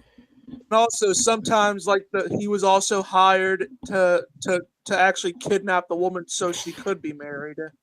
So real quick, oh, sorry if I butchered this name. Chaosism said, "Cool," and I hope tomorrow is better. Well, in 4 minutes, then probably be better at least in Eastern time. But and actually, I have to shout out him because he actually comments on my channels and so on, and posts respectful comments and so on. I'm pretty sure he's an Oh, he atheist as comments well. on mine too. He Yeah, comments on mine too. yeah, Nice guy. I like him. yeah. He seems and he laughed at my I think it was him that actually came up in the one imagine a world without religion, and I was just like, oh look, it's the ninja version of logic, and I think he actually laughed at that. So Well, I mean, a lot of these atheists, like, you know, they're really. I can say this: they're getting pretty creative with how they're identifying themselves as. well, this stream I was on last night, like they're oh, and before this was the funniest thing as well. When I told you this before, Mr. Mr. Atheist was on the stream, and before I joined it, even though I spoke, even though I probably spoke like 5 sentences on it because there were so many people. Like it's worse in our streams when we talk over each other. Like these guys were yelling at each other, but because they were arguing what is atheism, is it a lack of belief or the philosophical proposition that God does not exist, and so on. And of course, I completely agree with Steve. It's philosophically speaking, God is the ontological position of all grounding, and so on. Whether he exists or not is a pretty important question. So it needs to be more than whether you're convinced or not. If you want to say objectively that God cannot exist in any possible world, and so on, I think you agree with that as well. So it has to be more than someone who lacks a belief, not just a lack of belief. And of course, there's say to try and get out of the whole thing of water bottles and books and stuff being atheist. Uh, they would say it's someone who lacks belief and God. And I would say, well, a person who is unconscious, are they an atheist? And if you say yes, you either have to say they're not a person when they're not conscious, or they are just an atheist in that sense. So, but of course, I think you can save yourself a lot of trouble by just saying by accepting that you can disprove something by showing it to be logically contradictory, or the proposition that God does not exist. And you don't have to prove it to 100%, of course. No, that's almost impossible with almost everything. Oh, go ahead, Mr. Brass. Here's what's funny. Like, Oh, here's what's funny about this breaking up again. Yeah, unfortunately. Damn it. Why? It's fine now. All right, cool. But like, I don't know. The whole reason for this whole lack of belief nonsense is because of the fact they desperately want to, like, it's all propaganda and it's all for political debate tactics. Well, yeah, and then Mr. Atheist kept saying, "Well, there's strong atheism and weak atheism." No, if it's a lack of belief, then there's no strong or weak position. It's just a lack of belief. And if you want to say when you define strong and weak atheism, then you're saying there are levels of atheism, so you might as well just accept the philosophical definition, the proper definition for the ontological question of whether God exists. And of course, I did my video on is atheism worldview. I think it completely is. Did you see that video of mine? Which one? Is atheism a worldview? Well, it's of course I can be like the atheist here and I say, no, atheism is a lack of a worldview, man. Yeah. Well, did you see my video on it? No, I don't think I may have seen it, but I may have forgotten about it. Yeah, it was basically I had the C.S. Lewis quote on it for the icon, but basically I argued that, of course, because I did a paper on this, and I also have an article on what is atheism and agnosticism, and I argue for the propositional definitions, and then basically I argue that if you take God out of the question, then as a persons hold worldviews, and that's how worldviews develop, of course.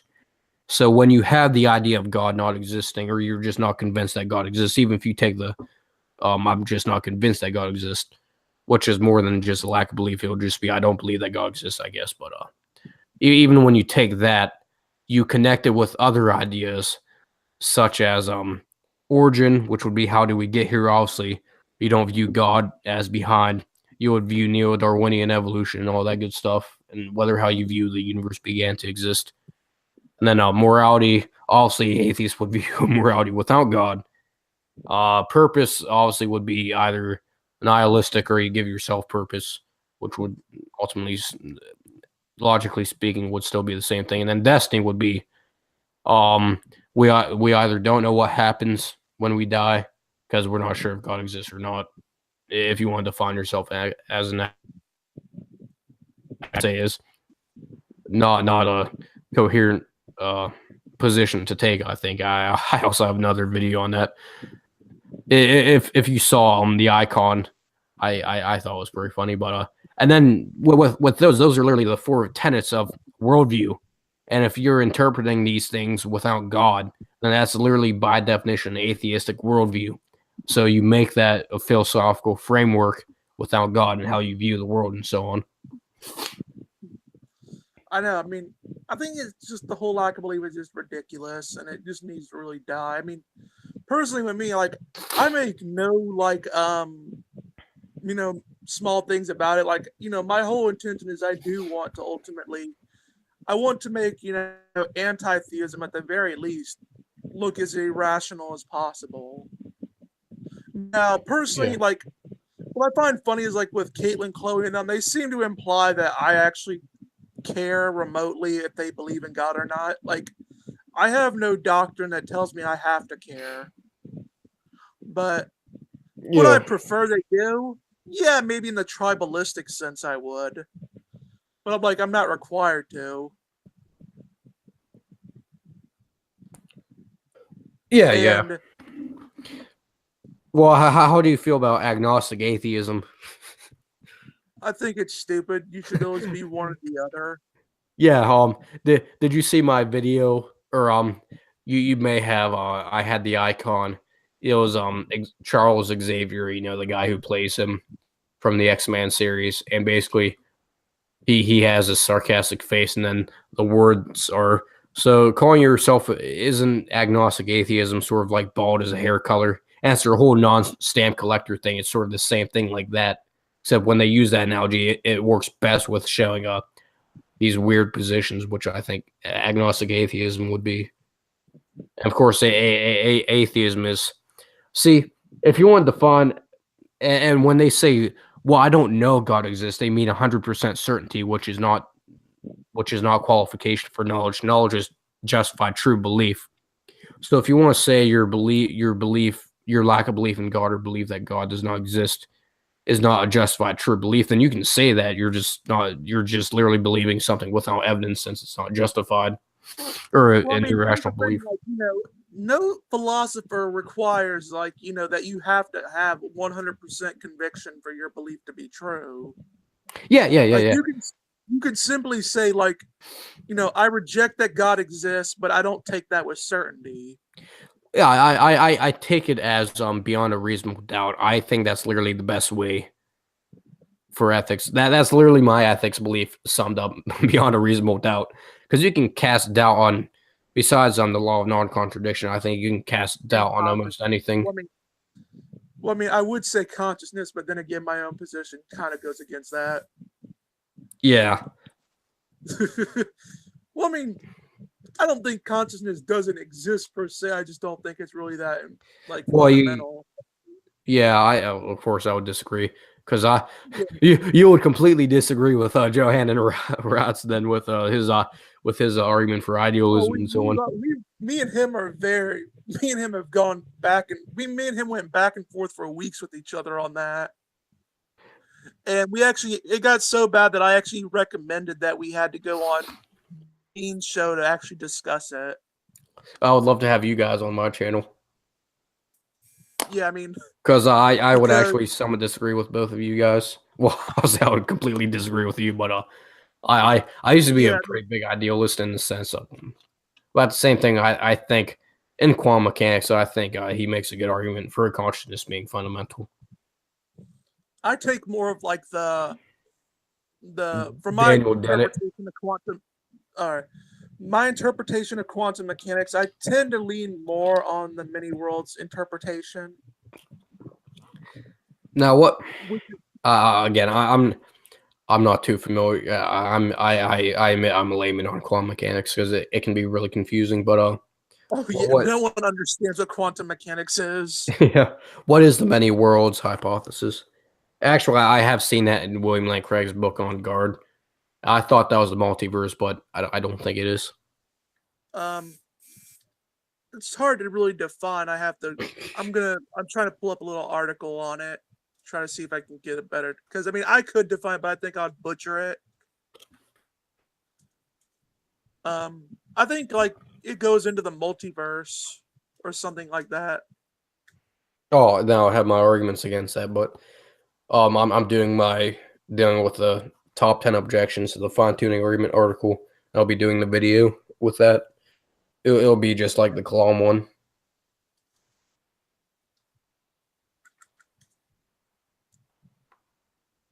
Oh yeah, there it is. The many world interpretations of quantum mechanics holds that there are many worlds which exist in parallel at the same time and place as our own. The existence of other worlds makes it possible to remove randomness and action at a distance from quantum theory and thus fall from. How do you prove that though? Like what? I think it would go from. We would do it from our physics. Like we would show it from our physics. Sean Carroll's a big supporter of the many world interpretation, and I think he does give a pretty solid argument for it. Well, see, that's a metaphysical thing though. How do you prove that with physics? That's my thing. It would be done. You would infer, like, well, I mean, think about it. Like for any real interpretation of quantum mechanics, you would have to.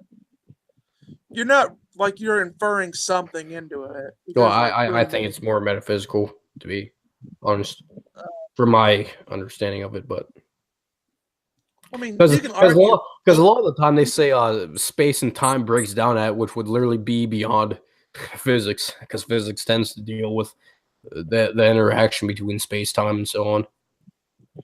Yeah. It definitely seems that the many worlds hypothesis definitely seems, because my first question would be how many worlds are there, and how do you know that there are many worlds like that? Well, so see the thing is it could just be two then. That would still technically be many worlds, wouldn't it? Well, many would be literally by definition more than one. Yeah. Preferably 3 or 4. Yeah, and that's one of my that's basically the multiverse. Just like how do you know? Like, see, I think I know what you're talking about with Sean Carroll. Basically, I think the evidence they try and give is predictions based on the Great Seed galaxies, and they suggest that if there's interaction between these things, a multiverse could be like that, but it could also just be the mind of God as well, interacting with His creation, and so on. So to Well, you know, me, if that's just the evidence, then I think you need to work on your metaphysics and philosophy. have you ever looked into the Epicurus's logical problem of evil? Yeah, yeah, that that's literally where that the problem of evil originated from, basically. Well, here's the point. We actually don't know if Epicurus actually said that, or if he got it from someone else. Oh, You know, yeah, I wouldn't be surprised, but it's typically attributed to him. But here's what's yeah, funny about this. Like Epicurus, like they'll say this, atheists have been winning since 300 BC. Epicurus wasn't an atheist. yeah. Well, if he was a Greek philosopher, then he would probably been a polytheist and thought the universe was He eternal. was a polytheist. Yeah, yeah, He believed that there was many gods, but they just didn't interact with the world. yeah. His Well, oh yeah, yeah, yeah. solution, That's his literally the solution, first. his solution to the problem of evil was that gods are neither friends nor foes. So yeah, God, they won't be all good and in that sense. Yeah. Oh wait, let me pull up my paper because I literally know who the first atheist was and their sense of how they're trying to define it. Uh,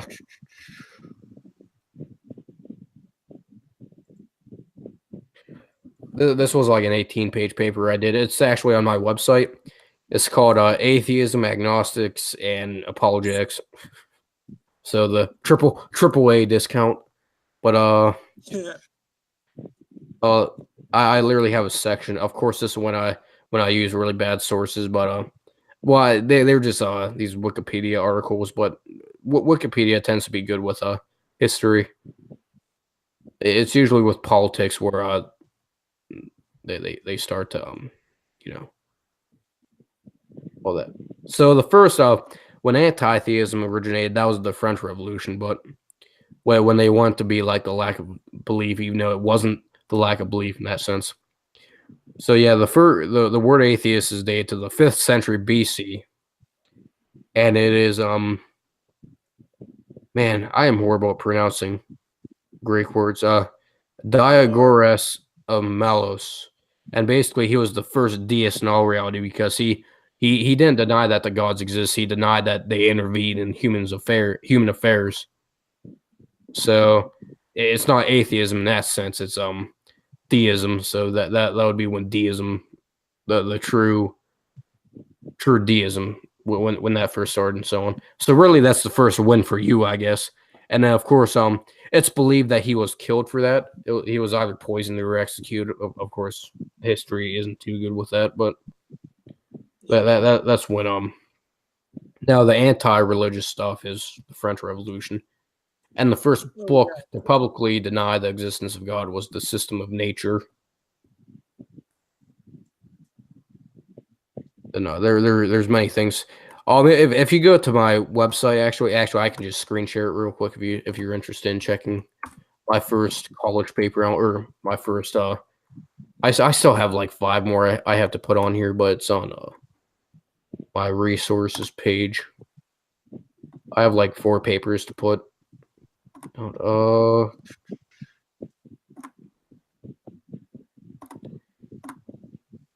Keep forgetting how to screen share, even though I've done it 1,000 times. Can you see my share? Well, I almost said, can you see my share that I'm screening? Can you see my screen that I'm sharing? Yeah. If you go to my website here, literally under this resources page, then I have a few things you can just download. Like this one, it will literally just download the paper for you. This is the computer where I got it from. And you have Romans. Oh yeah, I also did an exegesis project on Romans 2, 1 through 16, and that's I mainly did that for apologetics because I was interested in that, and that's why I definitely disagree with RC apologist on his view of Romans 1, where it's just like atheists know that God exists, and from and I have to ask him, what do you mean by no? Because it clearly says that it's learned from creation. So I think that can best support evidentialism that it's common. It tends to be more common sense to believe in a designer sort of like, and this is where general revelation comes in. And of course, atheists would argue that this was hardwired in our brain through evolution and so on. Yeah. But So I can't remember say his name. Saucer Deus. I can't pronounce it, but he goes into that.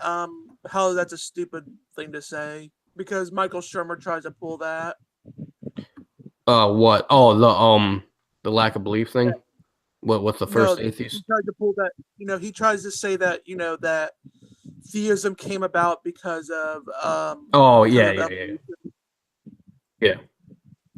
First off, that's a genetic fallacy. It's just like even if it did, that doesn't mean the belief is false just because it came about. At the same time, I think Alvin Plantinga's argument against what you like to reference all the time, Alvin Plantinga's argument against naturalism, where Yeah, and literally I was listening to this one podcast, and literally when people accuse me of the God of the Gaps, or any Christian of that, literally did they their God, or yeah, yeah. literally accuse you of that, or did they metaphorically? Well, they accuse me of it all the time on my, well, not all the time, but on my Kalam video, I've been accused of it. But at the same time, what I was referencing before, if they don't know how to explain how something could have came about by evolution, they just say natural selection did it. And they literally well, one guy said that natural selection determined truth to be a mechanism for us to survive, but I don't understand how you can how natural selection could mechanistically determine that. It would be like me growing 5 fingers through natural selection and so on. Truth would be just like that. Like truth would literally be determined based on what naturalism would want us to think in order to survive. So there's no way you could come to truth in that. And that's essentially Alvin Plantinga's argument against naturalism, I'm pretty sure. Yeah, Yeah. yeah, I'm here. Yeah. I actually did a video. Like I actually did it because sometimes I do book reviews as well. Yeah, I do And my book reviews as well. I have like playlist on that. They're mostly well, no, apologetic I stuff. do them on atheist, and like I do atheist books, and I just review them. I did Greta Christina's like there's many ways that to piss off the godless, and I also did I can't remember his name. He's the founder of Atheist Republic. I did his book, Why There Is No God, where and I just go into how bad their books are. How long does it take you to read a book? Depends on the book and how interested I am in it. If it's not that long, it's about maybe a couple days. Have you read On Guard? No, I actually have the book. Oh, okay. Well, how long will it take you to read a book like that? A few days. It might take me about maybe a week or two, depending on like how I'm into it. Yeah, for me, it's all over the place because because I get really lazy at some points. Like I'm supposed to read through because I'm trying to start Reasonable Faith chapter at my college, but I I've literally been really lazy with reading Reasonable Faith. But I'm What I also like filling doing is out. I like what I like doing is I like what's that word? I like reading through it. Like I like taking notes on it before Yeah, so I make sure I absorb yeah, absorb all absorb. the Yeah. information. Yeah. Well, see, I think I'm a special reader because it just sticks with me most of the time. I don't have to take notes because I just connect it with I think while I read, so that's why it may take me a little longer as well. But yeah, I guess. Uh, Speaking of Atheist Republic, I literally joined on Facebook. I joined these two apologetic Facebook pages, but I literally stopped posting on there because literally it got spammed with atheist comments.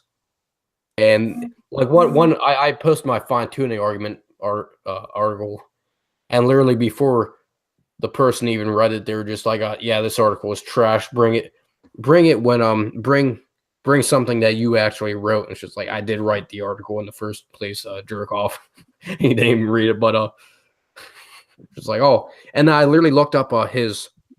I went to his Facebook profile. He's literally a writer for Atheist Republic. So it's just like, oh, yeah. So I'm going to guess your articles are trash. You're probably the one who literally wrote an omniscient God would.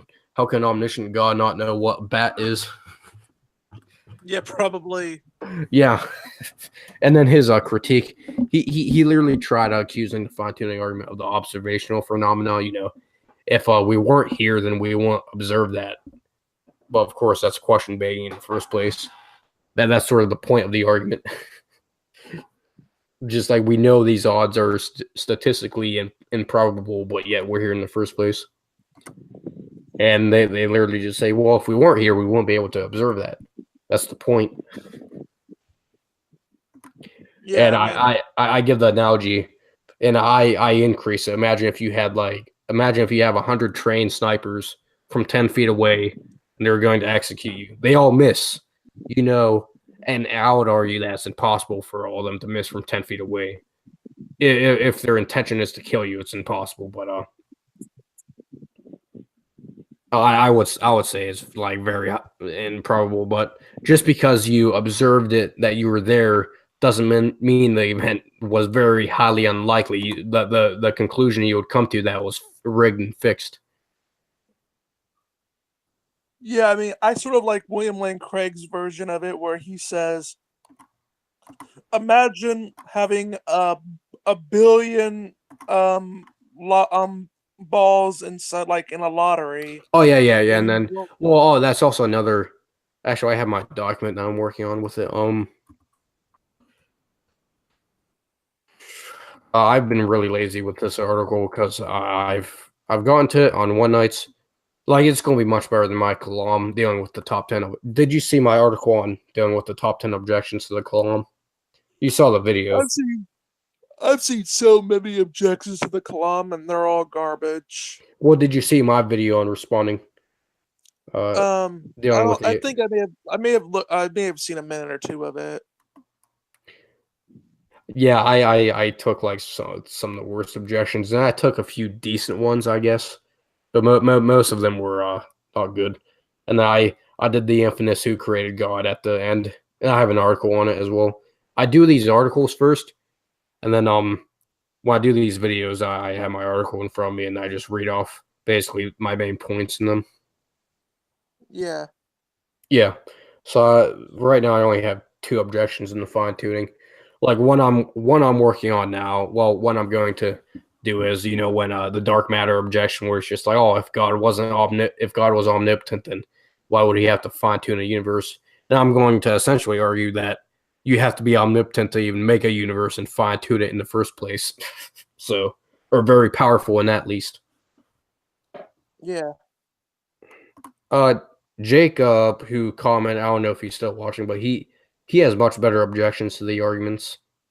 Uh, and he'll literally post essays on my argument videos. It's just like, okay, at least you you don't straw man the argument. At least you know the argument. And I won't be. He's probably a lot more familiar with apologetics than I am, which I respect that in the very most.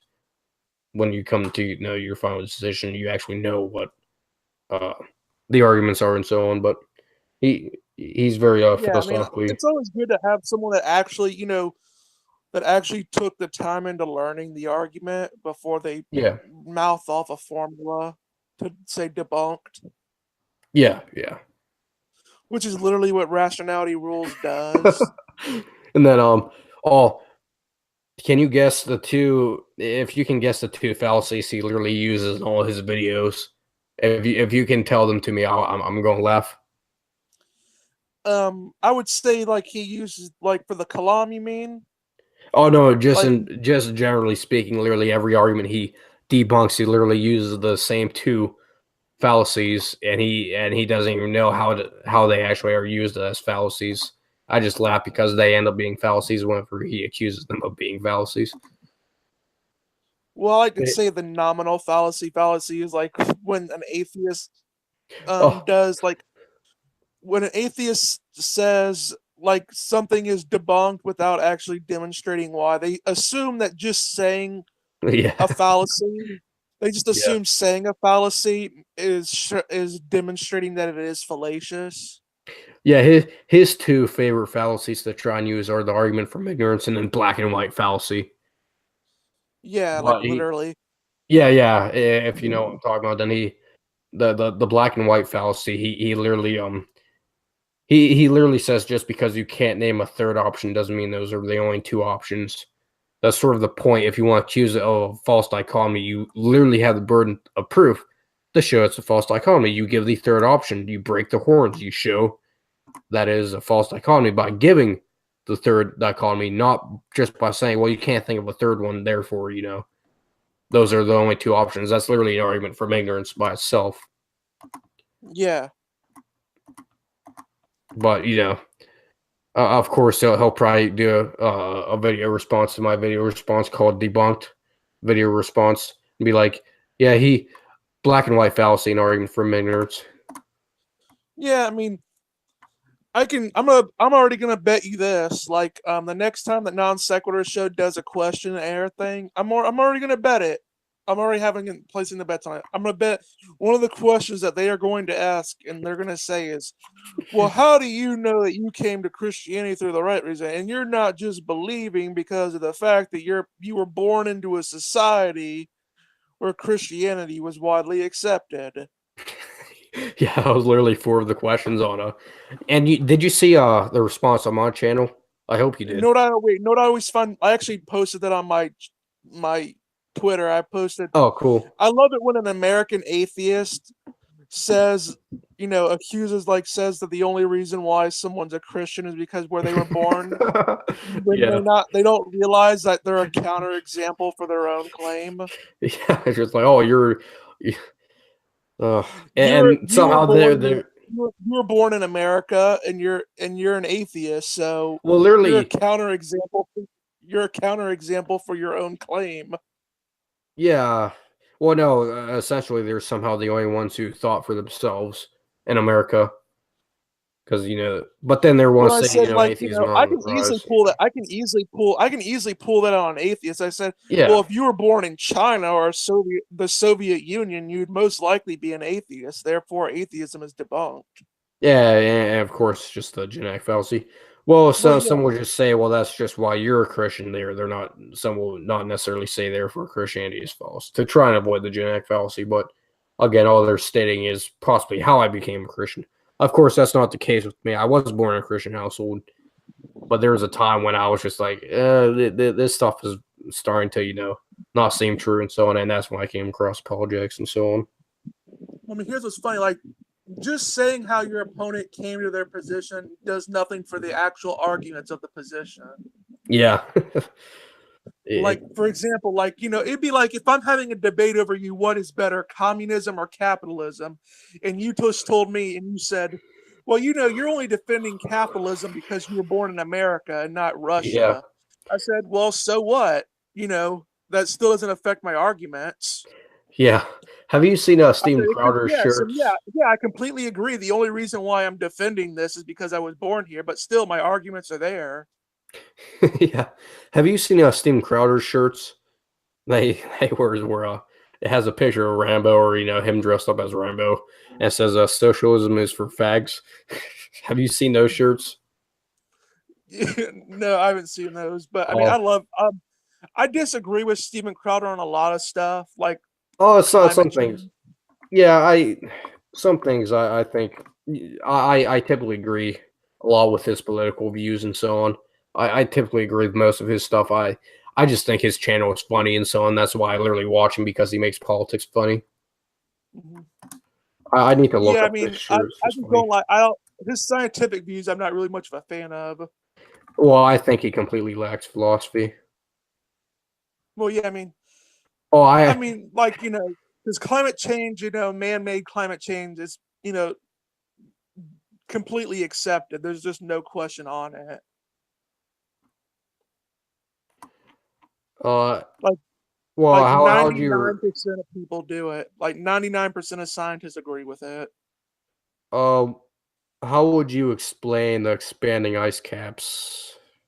I mean, I don't really care if it's true or not because just like if it was a threat as of right now, then there are predictions that I'm we'll sort be of like, flooded now. I'm sort of like this. I mean, like I'm sort of in this position with it. Like, I mean, they know that man is responsible for it, but they just don't know how much exactly we are responsible for it. Um, like, I heard some scientists will say like, it's too late to do anything about it. We're all doomed. And then some scientists say, no, no, no, we could still take preventative measures against it. So I'm like, make up your mind. Is it too late or is there something we can do? Because Yeah, if we're too late, because if it's too late, then why bother doing anything? I typically don't care for politics too much. Obviously, when it starts to affect the general public and so on, then yeah, problems. But generally speaking, I don't care too much on it. So I'm Well, definitely here's what going I yeah, found sure funny, like like on this. Atheist Republic. What I Uh, found funny on Atheist Republic is they had an article and they said, "Well, how would you do your funeral?" And I said, "Why would it matter to me? It's not like I'm going to be there to enjoy it." I mean, well, hell, for as far as I know, my family could throw me into a meat grinder and feed me to a tribe of cannibals, and I wouldn't notice it. yeah. Have you seen the Seinfeld episode?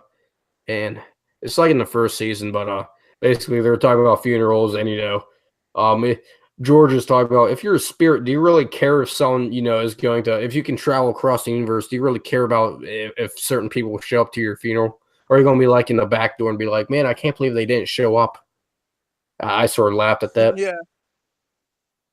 I mean, yeah, I just don't do like even when you take into account the soul, I just like even assuming I had a soul or something, then I would still say, yeah, I'm way too busy dealing with other stuff to care about this whole funeral nonsense. Yeah. So, what do you think of this shirt here? Oh, I think it's funny as hell. Well, here's what's funny, like atheists always get on Christians about the whole homophobia and stuff. undocumented firearms.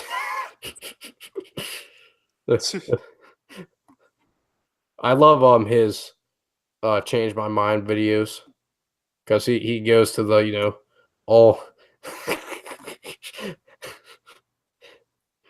Bernie Sanders.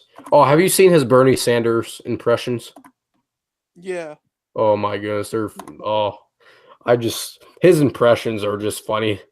Like they I wouldn't care if he was he could be a Soviet Union communist atheist propaganda and so on. I still won't care. He's funny as hell. I like him. He is funny. I just don't agree with his science. Yeah, well, when he definitely talks about things that are off his. I I think his drawing Muhammad videos are hysterical. His Bob Ross videos, if you've seen those. Don't you want to draw Muhammad? No, I want to live. Well, yeah. Well, I'm here's my thing. Like, what I always found funny about atheists? Well, atheists will say, "Well, you know this. Like, if I were to talk about how I do on YouTube, like in Saudi Arabia, I would be killed." So they get that minority oppression BS. I said, yeah "Well, if I talked about the stuff that I wanted to talk about in China, I'd be killed too." yeah So I mean, if you're gonna play the whole oppression game, I can beat you there. yeah. Oh man, we've been going for like 2 hours, but this was quite the funny conversation. I liked it. Yeah. Did you want to talk about the whole upcoming videos we wanted to do? um. I mean, you're doing the does the Bible support sexism videos, which I still have to go through. Unfortunately, I had to work today. Oh, that's fine. Yeah. I just Um. I just re I redid them. I fixed the grammar. I reworded things a little bit differently. I added some transitions. Yeah. Just a few of your answers. I just had questions about. Uh. I know the next video, um, my partner in crime, I'm still going to refer to him. Oh wait, I had a wait. What was your nickname for him? You still there, Mr. Brass?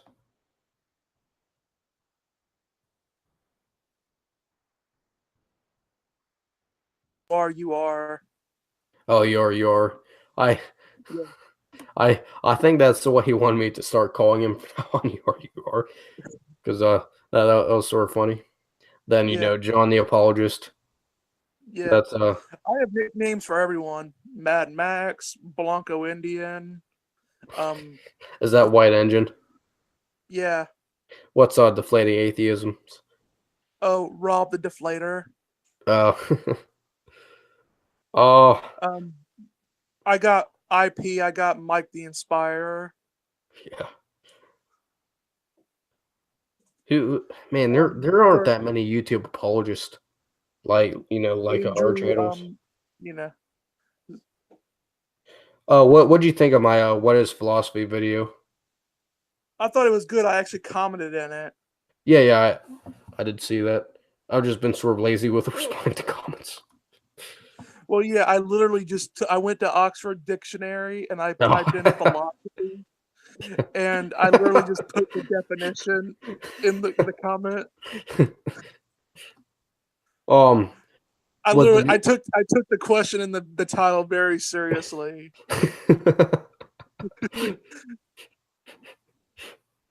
Oh, I love people with you with just your very um Sense of humor. yeah, there's literally a specific phrase for it. Oh, I got a dislike on my video. I wonder by who. But Yeah, let's see here. I wish just like Facebook, I wish you could tell who disliked your stuff. yeah, I know. I wish on YouTube you could do that. That'd be so much help. Yeah, I know. You So could you just could find out all go the sock. You could find out all the sock channels and everything. yeah, or just go dislike all their stuff. Yeah. Oh, how would you like the music in the background? I need to get better music, obviously. I need to know where you are where he gets his music at. But Eh, all his stuff gets Basically, what I do is I simply look up royalty free music on YouTube. is it safe or actually I have a program that'll tell me if it's safe or not. So how do you feel about Matt Slick? Probably not a big fan. Uh, I highly disagree with him on theology, of course, but Well, yeah, he's a and I big like Calvinist. yeah, no, even on Christian theology, I disagree with him highly on it. I think he gets some things wrong. Although I do think like his tag argument is very rock solid. Yeah, I think he just needs to fix the God or not God thing. Well, yeah, I mean, I like his longer, expanded version of it. Yeah, I it think that ends up one's rock becoming a solid. Sorites. Yeah, I think that one's rock solid. Like I've seen in the book review I did. Oh yeah, I remember his name, Armin Navabi. He's a ex-Muslim atheist who's the founder of Atheist Republic. I, he did the worst debunking on Matt Slick's argument, and literally Matt Slick answered that same objection before. yeah, yeah. Just oh my goodness, he's not a presuppositionalist, but he actually uses that as an argument for the existence of God, not presupposing and so on. Um, which I think the tag argument is as a deductive argument showing why God has to be the ontological grounding for these laws of logic and so on. Well, I mean, Have I you like seen it us? because it makes God the logical foundation. Yeah. Like without So God, there is no but logical foundation. yeah, There's so no believe, logic but afterwards. literally belief in God is the most logical thing. Yeah. But and then when atheists start describing logic as descriptive, not prescriptive, which is Steve McRae's critique of the argument. Of course, he's actually a lot more knowledgeable on it, which is again why I like his stuff a little bit Well, more. But you do know that for something to be descriptive, it has to be descriptive of something. yeah, And That's you kind know, of what it, that's so kind of what it means to be descriptive. yeah, and for that statement to make sense, you have to the prescriptive laws of logic have to be presupposed and so on his worldview. Yeah. So it still becomes question begging, but and we'll probably have that discussion in our conversation. I'm not like a big um proponent of the or it's getting late. What's the word? Uh, I no, I support the argument. Just it's not something I would run. I guess it would be Yeah, sort of like the ontological argument. I guess yeah, I typically just run Craig's five ways. That's why I call them. Aquinas's five ways. You got Craig's five ways. yeah. There's like at least 20 different arguments. You can go Oh with Richard Weinberg's argument from Beauty too. yeah. I'm starting to come across more of his stuff. So, Hmm. but All right. Well, it is getting late, so I mean, yeah, this we was can a good talk. thing. Yeah, we can talk after a little bit, but I can end the stream now because I think there's only like one person watching. So, All right. so everyone who if people literally watch through this 3 hour video or 2 hour video, however long it was, I think it was 2 hours and a half.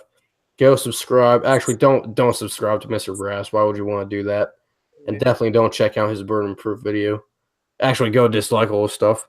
No, I'm kidding. Go subscribe and like all his stuff to counter the people who dislike his stuff. It would be me. So, Yeah. nah, I'm kidding again. Maybe you're the secret guy who dislikes all my stuff before I even start a stream. Eh, don't blow my. I'm not telling you. True, true. So yeah, go subscribe to his stuff and of course leave a like, not a dislike on my video, and subscribe if you like my stuff, and then share if you want to share my stuff. And salam. Wow, I'm horrible at pronouncing foreign phrases. What's the Muslim phrase for greetings? Salam alaikum or something like that. Allahu Akbar. No, not that one. That wrong, wrong phrase. Goodbye, everyone. How about that? Yeah.